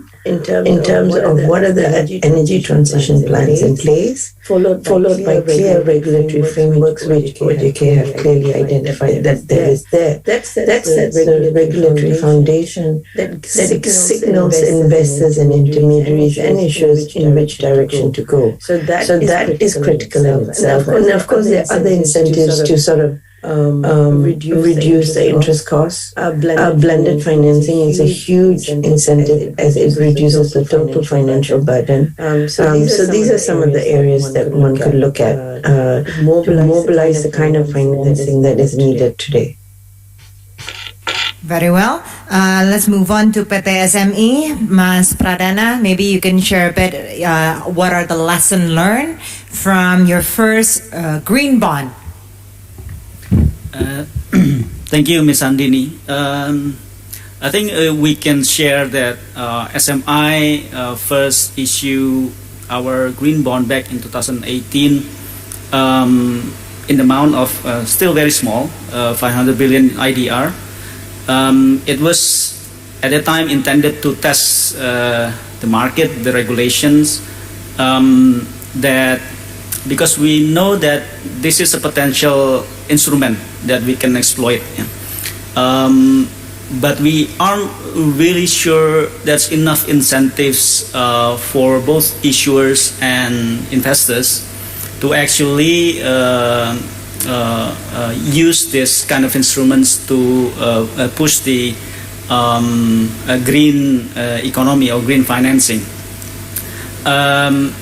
Now, we try to adopt to regulatory requirements, which is the OJK requirements, but also in the effort to instill best practice, we applied the Asian Green Bond Standards as well as the Green Bond Principles, and trying to increase the credibility of our green bond issuance. Now, that was well accepted by the market, yeah. Because of that effort, because we also have this independent reviewer from Cicero, so that's really credible, and the market accepted.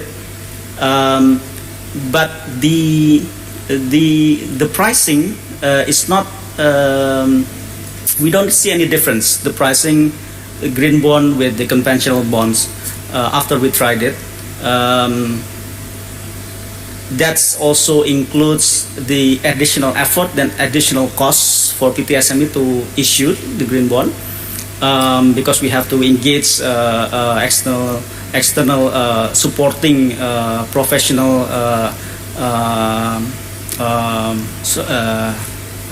institutions, yeah, like Cicero, yeah. But the pricing is pretty much the same with conventional. So the lesson learned, I think, there's the market needs to be deepened more, and to be more incentive for investor to trying to subscribe to green bonds. And then from the regulatory point of view, we can applaud OJK. They also trying to do something about putting more incentive to issuers, like they introduce this regulatory cost discount for the next green bond issuance. Yeah. So I think that is going on the right track, but it's different when we're talking about global green bond issuance. Yeah. Global green bond issuance, we are talking about more investors that are having enough incentive internally as well as from their own regulators to actually try to move to sustainable finance. But locally, I think we need to develop more, and because the carbon market framework is still under development, still we are waiting for that to be established, and I think we will see more green bond issuance later. Thank you. I'm going to circle back to you, Mas Pradana, regarding this. How can we develop more, I guess, from what you're already doing? But I would like to hear from Pak Winto. Pak Winto, maybe you can also share from IIF's sustainability bond. What are the lessons learned from that? Thank you, Mbak Andini. IIF issues its sustainable bond last year, January 2021, to be precise. And the proceed of this will be used for financing of green or or environmentally driven projects, as well as social. That's what differentiates between, let's say, green bond and sustainable bond, because as you know, we are oversighting both compliance on the environmental aspect as well as the social aspect by nature of our DNA, which is we have the IFC and ADB as our shareholders, and this is something that we have done in the last 10 years. So for us, moving to issue green bond was more like a natural progression, and the market actually it's something that has gained a lot of momentum, I would say, in the last 3 to 4 years. The issuance itself was well received. We got very good pricing on that. Perhaps and we were the first sustainable finance development finance bond that are sustainable for non-bank financial institutions in Indonesia. It was well received, but I think I would have to agree with Pak Pradana that the pricing differential wasn't really there. And to me, the few or the contributor to that, what actually drive that, is perhaps the lack of differentiation, I would say, between the practitioner of ESG. For example, when we talk about green, there are certain companies or intermediate companies like us who are more greener than the others. So different shades of green. In order for the market to actually gain that appreciation is actually for them to make differentiation between companies. What exactly that went through, to make sure, to evidence that they are green. What is it that they have done to evidence that they are, the project is actually address some of the social issues. So I think this is a process, and IIF has been doing this for the last 10 years, and our process is pretty much integrated. The ESG process is pretty much integrated into the business process. So it's, for us, it's doing an assessment or due diligence in the front, and then carrying that, take that through the facility agreement, make sure that it's a legal obligation on the obligor to achieve certain standards, and also this is something that is monitored until the whole payments is fully repaid. So this is what I think, which we have a very high, or we're following the international best practice on that, but the ability or the international market has not captured that, in my view. If they are able to capture that, I think the pricing would even be lower.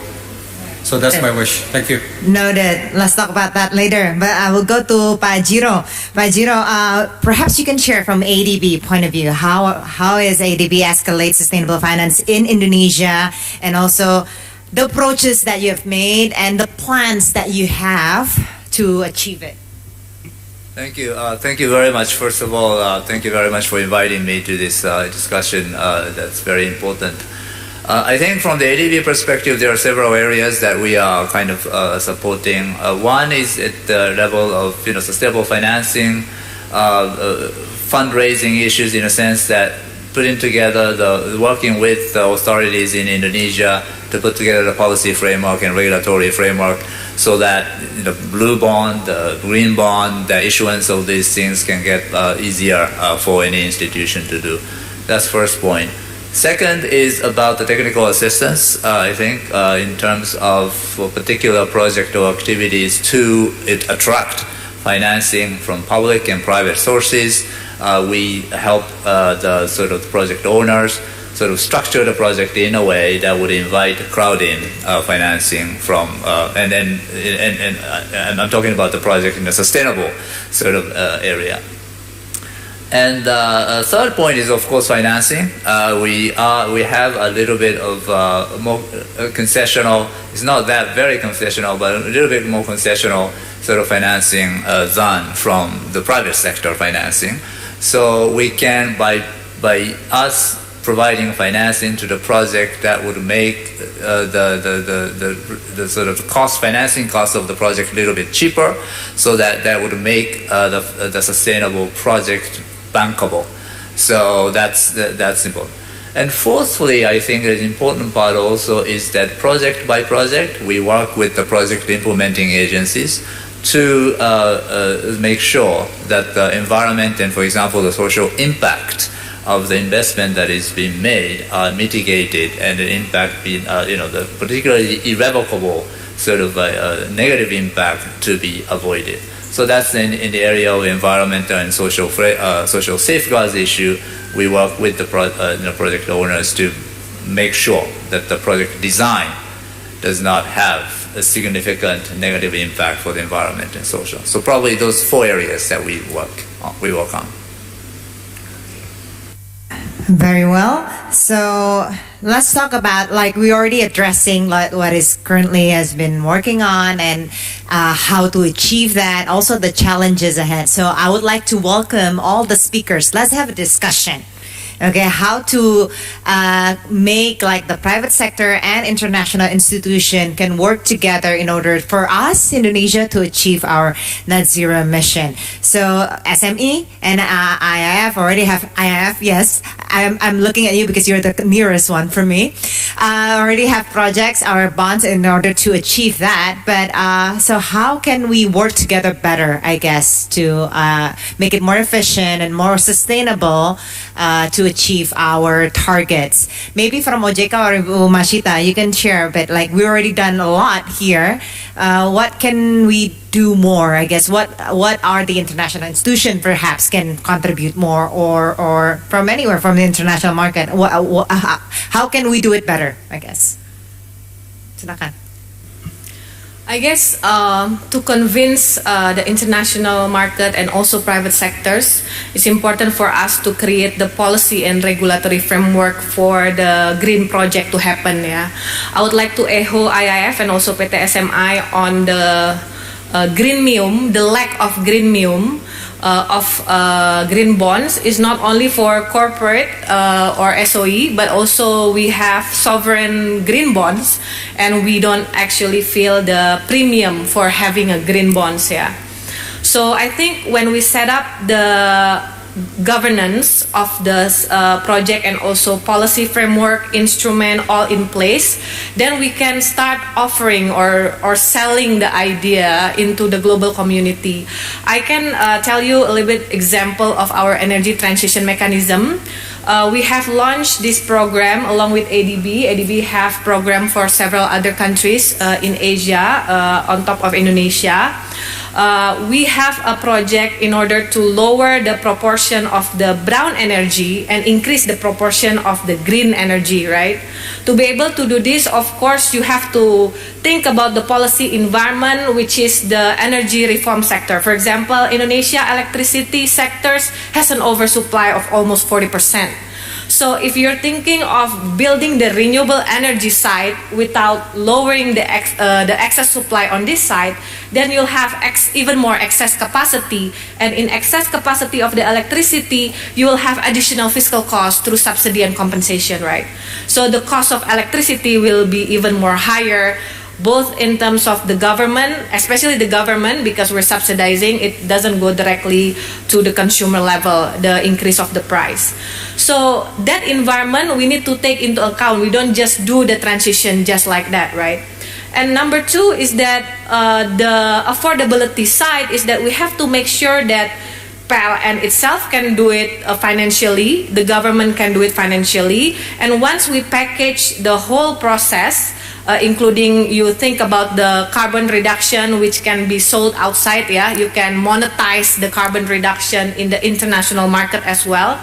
Once you have that, then international organizations such as the MDBs, ADB, World Bank, and others can collaborate with us in creating this green financing ecosystem. So you cannot work alone in this. It needs ecosystem, it needs policy, it needs instrument, and also regulatory. So when everything, all the players and all the needed policy are in place, I think at least from this one project, we're quite optimistic that it will be doable and hopefully it can be scalable.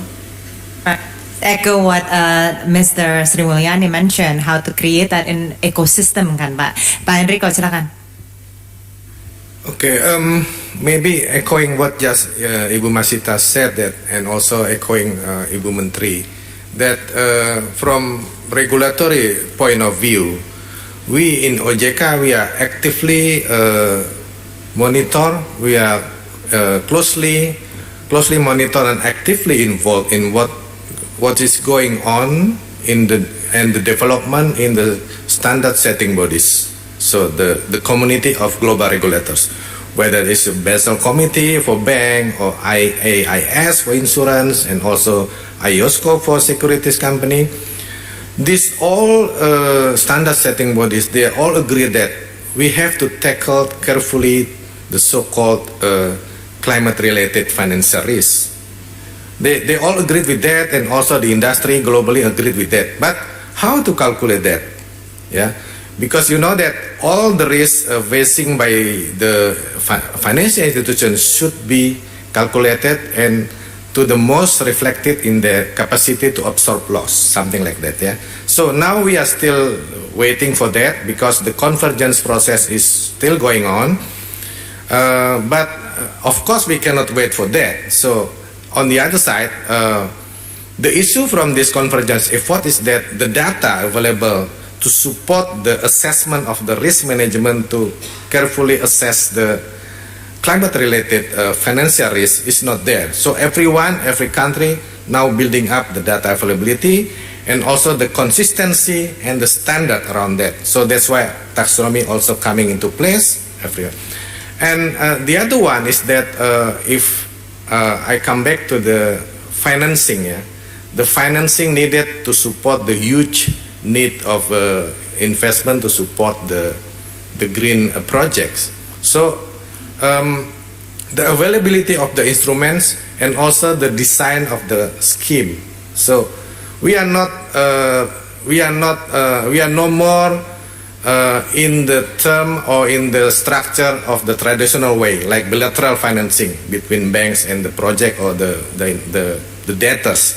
We need the so-called creative financing. So, like Ibu Menteri said, we have now so many platforms to support the blended finance, like the ones sustainable one supported or hosted by the PTSMI and other similar scheme. We are in Indonesia very much support that, because otherwise if we do the old-fashioned way, the risk level, risk tolerance, risk acceptance by the financial institution is not there. So everybody have to chip in to also coming into the scheme, so the risk level in the scheme could be reduced, and every participant, every parties in that scheme will share the risk accordingly to make the project feasible for everyone.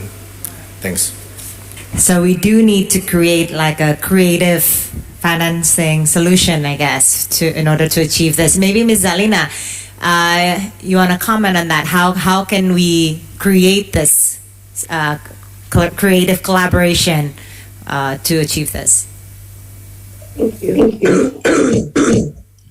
I'd like to comment on the pricing or lack of pricing gap before I go into my answer. I think based on our experience, what we've seen is pricing gap only arises with time. But what a bond issuance or green bond issuance or sukuk issuance does, it signals the investor community the commitment of the country or the companies to sustainability. And as a signaling factor, it is quite a significant has quite a significant impact. Number one. Number two is based on our engagements with investors in Europe, what we found is during this COVID crisis, a lot of bond issuances that should have gone ahead didn't go ahead, but all the planned sustainable bond issuances did go ahead, which means there is a demand. So the supply should what is lacking now is the supply.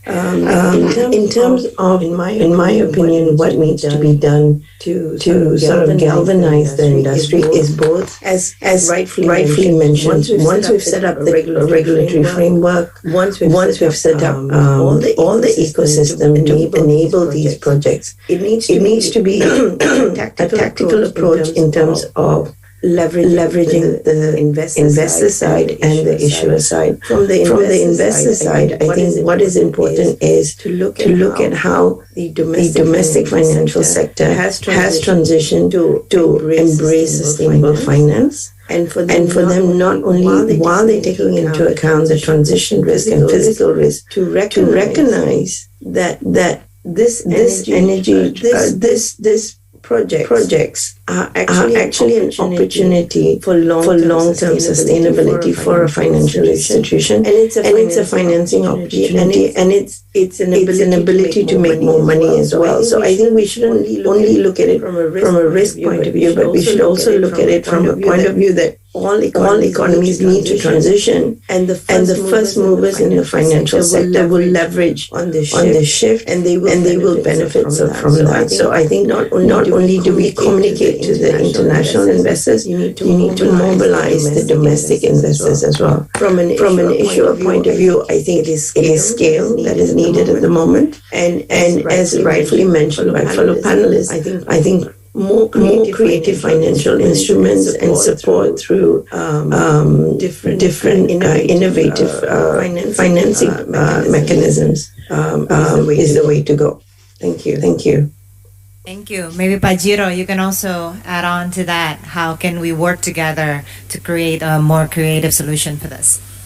Well, I think the technicality of how we create our system, I think we have discussed quite a lot today. I think there's an expert here, but rather, I will defer to the experts on this issue. But I think today, Ibu Sri Mulyani mentioned this very, very, very kind of easy way that this is the area where a free rider is prone to happen. And then how are we going to prevent that? And then also incentivizing people anywhere, public sector, private sector, everybody is in the game. So to kind of incentivize them to participate and contribute.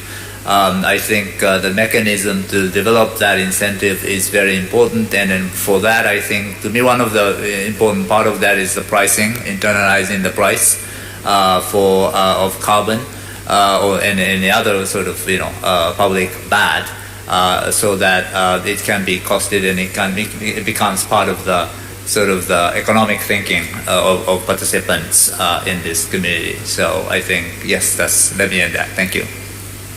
Thank you. Maybe from SMI or IIF, you want to add on to this, Pak Pradana or Pak? You can also jump in. Okay, let me go first, Pak Wito.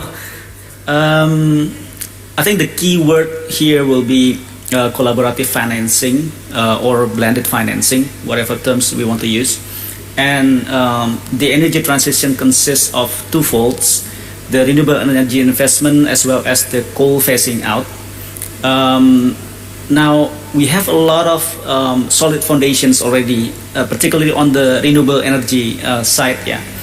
We have SDG Indonesia 1 blended finance platform, and one examples of the vast facility that we managed to leverage is like what ADB has provided, the green finance facility in the amount of $150 million, and a lot other facilities that we have gathered on the renewable energy side. The risking facility is also important. We have like investment premium from IFD and also investment grant from Mentari program. There's a lot of things like that that will increase the feasibility and bankability of the project that's going to be needed. And now we're talking about the energy transition counter platform, whereby the issue is not just only renewable energy, but also the coal phasing out. There's not a lot of funding out there that's willing to put their money in the investment of coal, including if that investment is to retire coal fire power plants.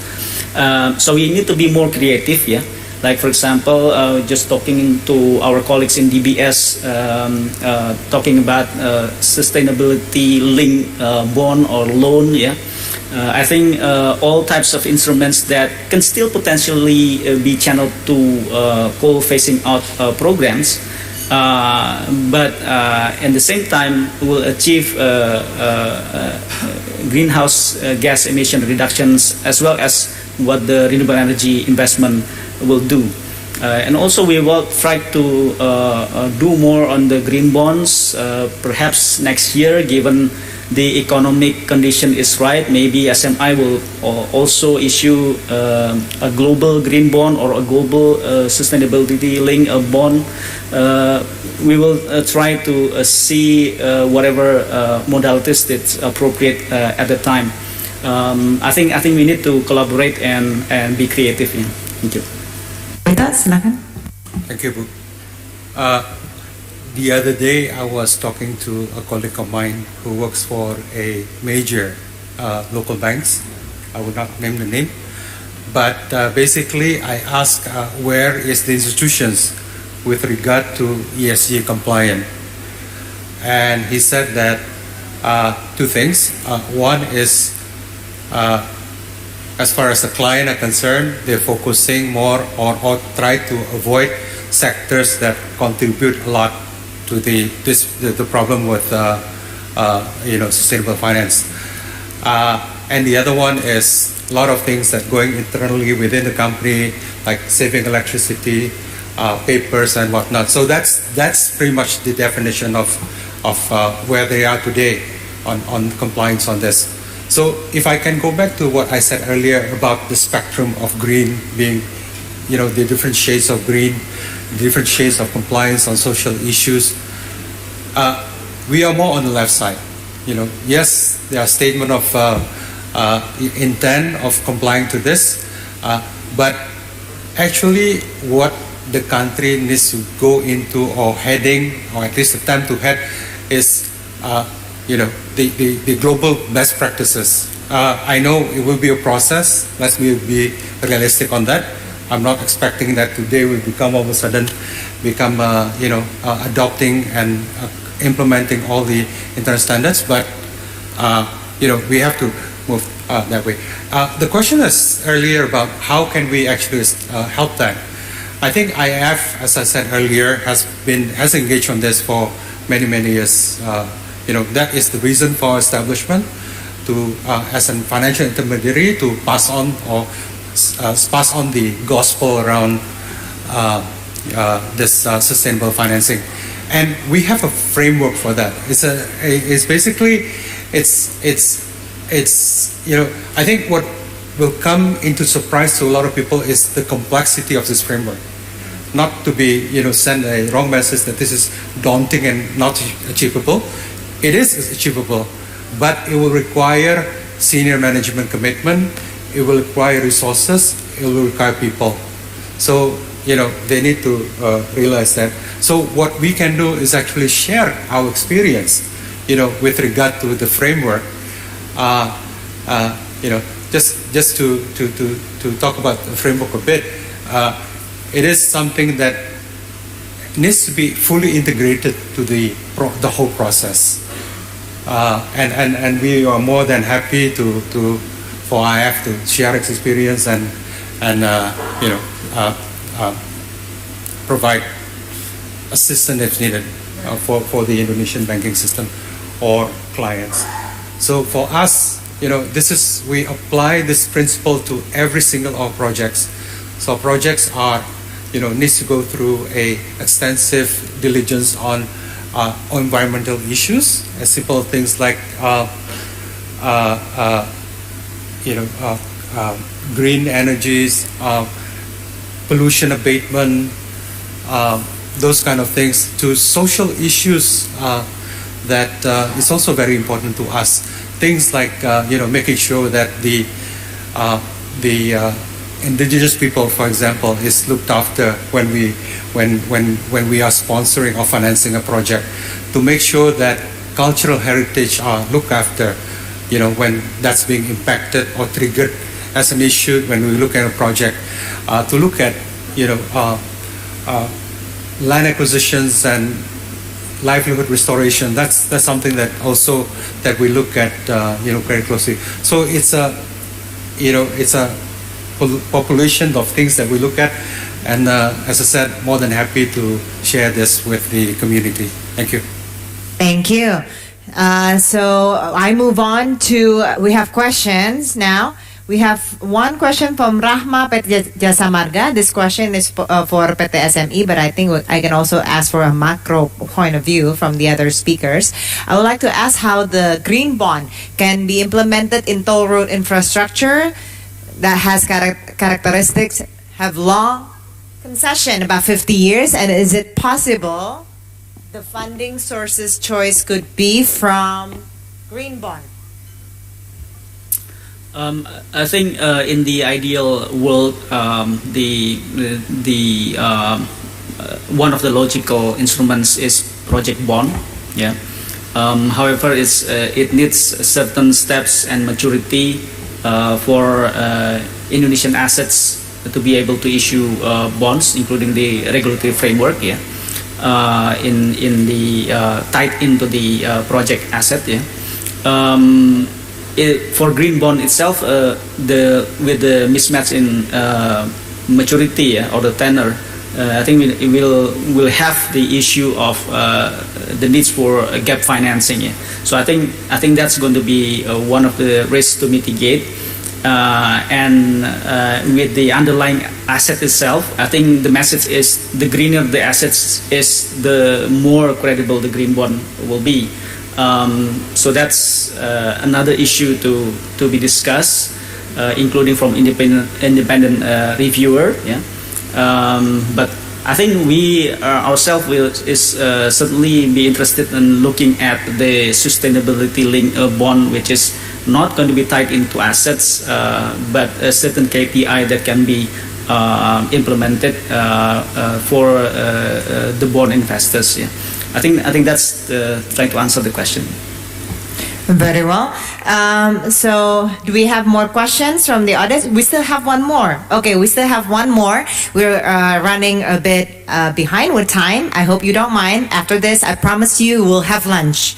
So we will finish it strongly with question from the audience, because we do have a lot of participants outside the venue. But so I would like to ask your opinion though to all this. Oh, okay. Now we have the another question to IIF. How do you ensure the ESG implementation are in place in the projects you finance?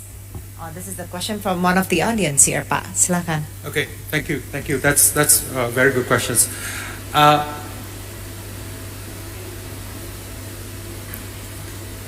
We look at, when we look at ESG, we look at as a risk issues. So we incorporate that as part of the business process, but also with our risk management.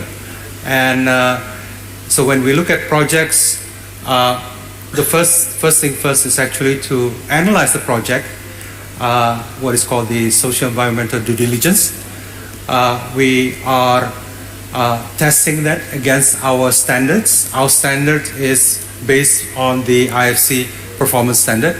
So we test that.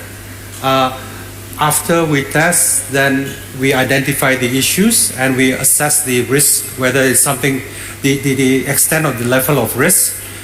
And then if that risk is it's something that need to be reduced, then we need to mitigate that. How do we mitigate that? We are issuing what is called the corrective action plan. And that corrective action plan is something that is discussed extensively with the client, making sure they are achievable with the time frame being established. And we input that into the legal obligations of the clients. So this corrective action plan is actually part of the facility agreement. So this is what differentiate what we do. And then they are being monitored. So after the money, okay, assuming everyone is agreed, then we let go or disperse the money. And then that's where the monitoring aspect kicks in. This monitoring aspect would involve us actually going through the project, assessing any challenges that they are facing. We are working with the client, making sure that the objective or the corrective action plan can be addressed in a satisfactory manner. Of course, for example, the pandemic itself established a bit of setback because not so much on the funding issues, but more of the fact that maybe some items has some supply issues or supply chain issues that take longer than the normal. So these are some of the challenges we faces during pandemic. But all in all, I think we are quite happy with the performance of at the project level. Thank you. Thank you. Last question to all. So as Ibu Sri Mulyani mentioned earlier that we need to build an ecosystem for climate change financing. So we already have the framework and we have the plans, we have the practitioners on the ground to do it. And we know how to collaborate, partner up better for not only domestically but also with an international level. I guess I would like to ask from each one of you how to make it work now, because we do want to recover together and recover stronger. From Ibu Zalina, you can go ahead. Thank you. I'm so sorry, but it takes the opportunity to also answer the question on the toll roads. I'm not sure whether many people know that CBI is a standard setter, we are an international standard setter, and at the moment toll roads do not qualify as green. It is public transportation that qualifies as green, because toll roads do not actually in the end impact total GHG emissions. Going back to the main question, I think as you said the players are all in place, the regulatory framework is in place. I think what we need to do is we need to sort of share more information. I think there's still a lack of technical expertise. There's a lack of knowledge and understanding. That's how we can move forward by getting all the players on the same page. I think if you look at financial institutions generally domestically and internationally and regionally, the level of recognition that ESG is important, recognition that sustainable financing is important, but whether it's put in place and part of the evaluation criteria and the risk criteria when evaluating financing or investments, there's still a gap. And I think we need to work with the financial sector to shift in that direction while working with investors as well to push that agenda. And of course, issuers need to know how to issue green bonds, what is the best way to do it, and how to reach out to the right investors. So I think, in my opinion, we need more capacity development and sharing of best practices amongst players across the three segments.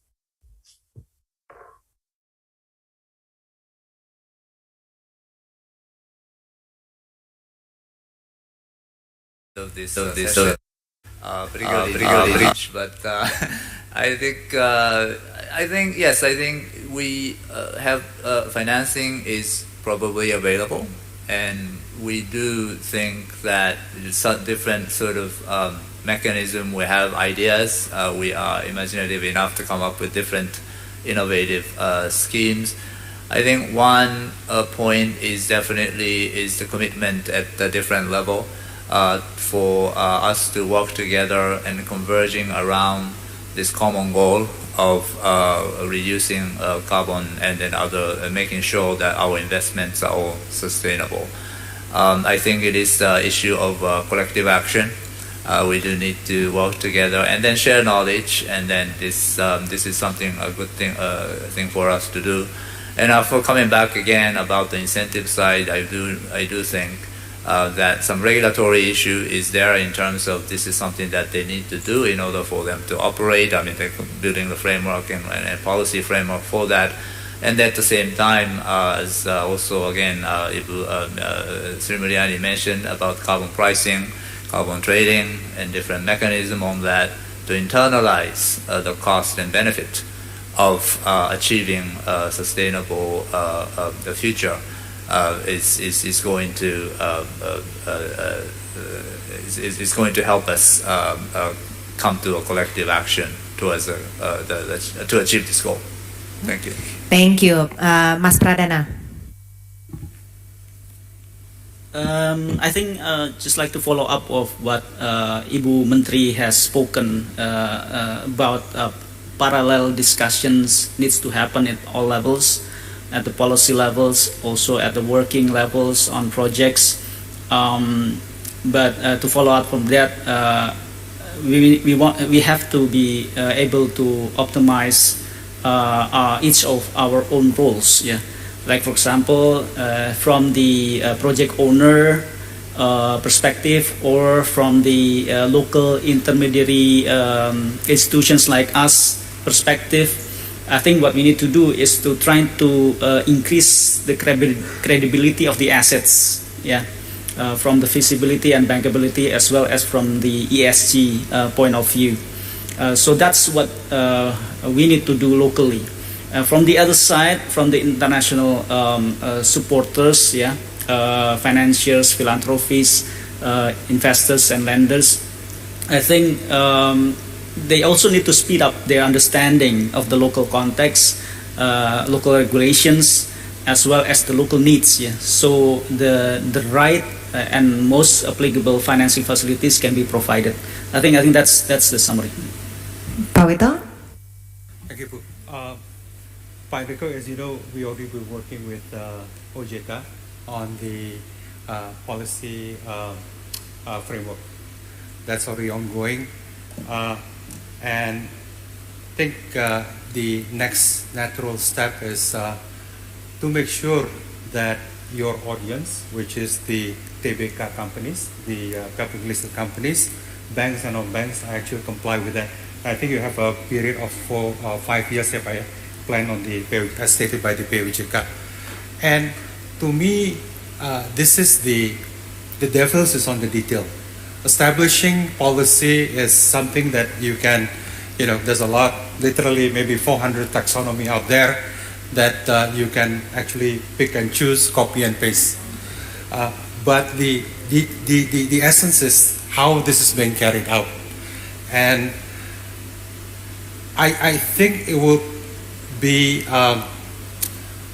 will surprise a lot of people. That's the extent of the resources, the extent of the, when I said resources are both funding as well as people.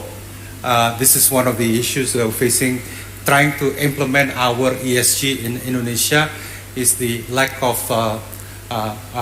professionals who are, because it's something new for Indonesia, so the capacity as a nation needs to be built up. So I think, Pak Enrico, the next step would be, for us actually take this to the working level. The working level meaning that establishing the framework, the management system, how that actually will be integrated as part of the process, the business process, the operational process, the legal process, as well as the risk management process. They all need to be integrated and also what type of system investment are required. It's almost like creating another credit process. At least that has been my experience. So, in every single process, the ESG people actually get also involved. It can actually increase the number of your headcounts. So, so this is what we are, actually, Pak Enrico, if we make that we work together with, and it is important for us as a country to achieve that. Bu Sri Mulyani earlier said that there's a lack of credibility in terms of whether we achieve that green status or not. I mentioned earlier about my discussion with my friends and local banks, and then it's actually, there's a long way to go. So, but I think to have that shared mindset, I guess, yeah, right? Change the mindset. That is very important feature, book, and to make sure that we get there by 2024, if I'm not mistaken. The target 2024 is the election. So okay, you don't want to that's do that. that's a different target. Okay, so, thank you. Pak Enrico. Okay, yes, if I may respond to the comment from the previous speaker, Pak Wito. So, I think if we want to really look the implementable, workable projects, as I mentioned before that we are very much supporting this journey, but of course, as also Pak Wito said, that this kind of financing green project is different because of the risk level and the need of the huge amount of funding, of course. Also maybe the longer tenor needs. Yeah. So and we have seen that PTSMI or IIF have a very unique position in this matter, and also shared by Pak Wito and also Pak Dana that I think we need to share as much as possible the success story, the ideal workable project, green project that well guarded, well managed by PTSMI or IIF, including the ESG requirement, etc. To copy paste, to replicate this, and of course as much as possible also involving the main financier in this country, of course, like banks and also other financial institutions, also our capital market. So we will see the champions of this kind of projects.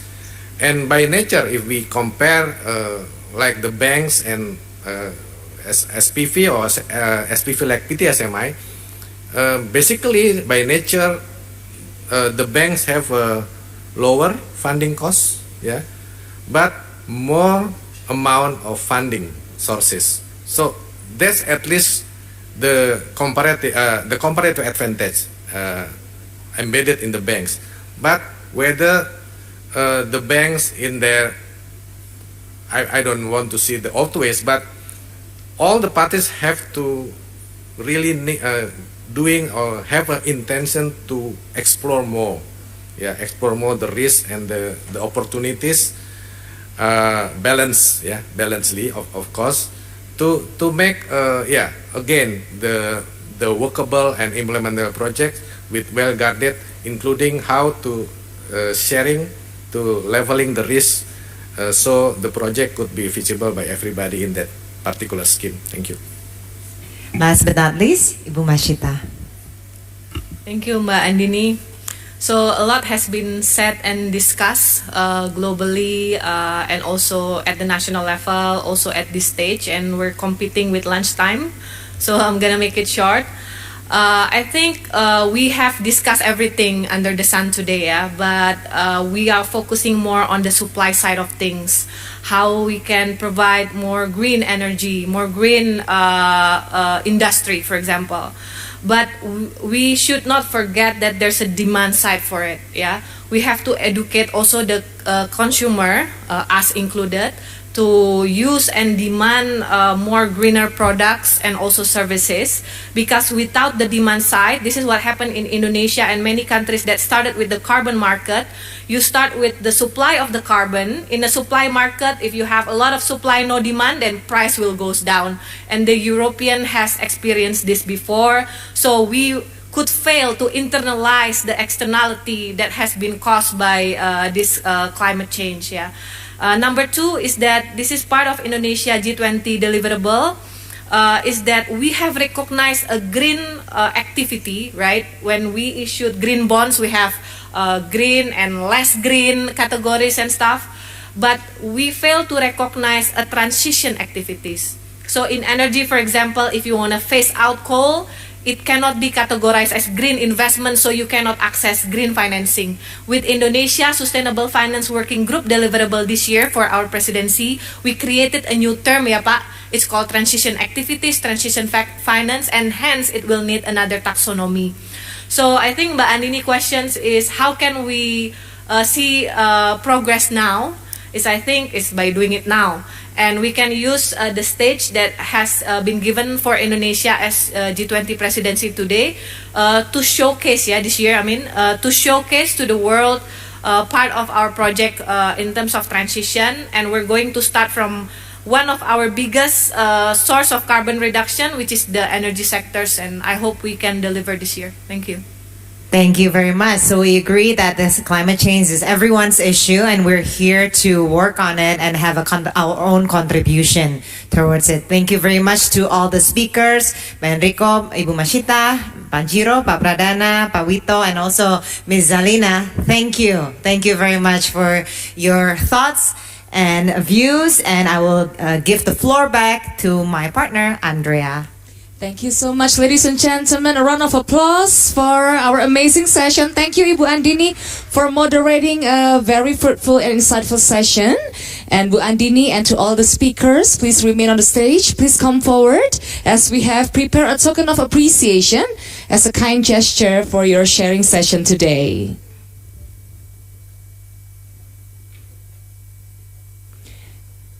And for this, I would like to invite Bapak Darwin Trisna Jayawinata to hand the token of appreciation.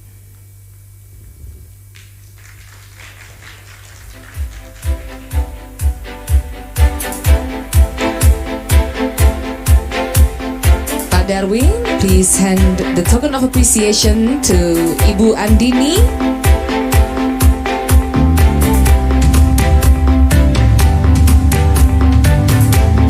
Bapak Wito,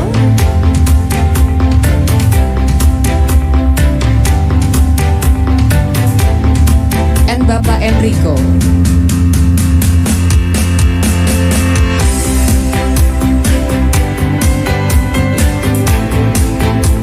Terima kasih Pak Darwin. And next I would like to invite Bapak Renaldi Hermansyah to hand the token of appreciation to Ibu Masyita, Bapak Jiro, and also Bapak Pradana.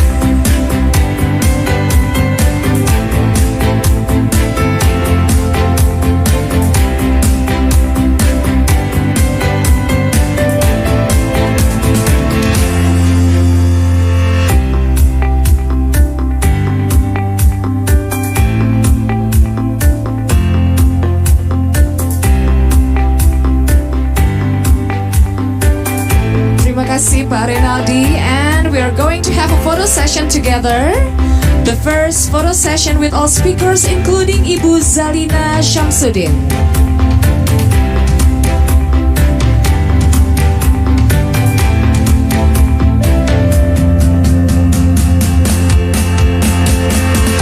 Some photo opportunity, don't forget to give your best smile. Boleh kasih senyum terbaik Bapak Ibu sekalian. Ya, mungkin satu lagi, mungkin boleh kita kasih kepalan tangan ya untuk kesehatan, kesuksesan kita bersama tentunya. Atau boleh thumbs up juga boleh Bapak Ibu, atau kasih sarangeo juga boleh. Oke, boleh. Smile to the camera. Alright, boleh kita berikan tepuk tangan Bapak Ibu hadirin sekalian untuk sesi yang sangat luar biasa. Semoga memberikan banyak sekali manfaat untuk kita semuanya. Thank you so much, ladies and gentlemen. You may all return to your seat.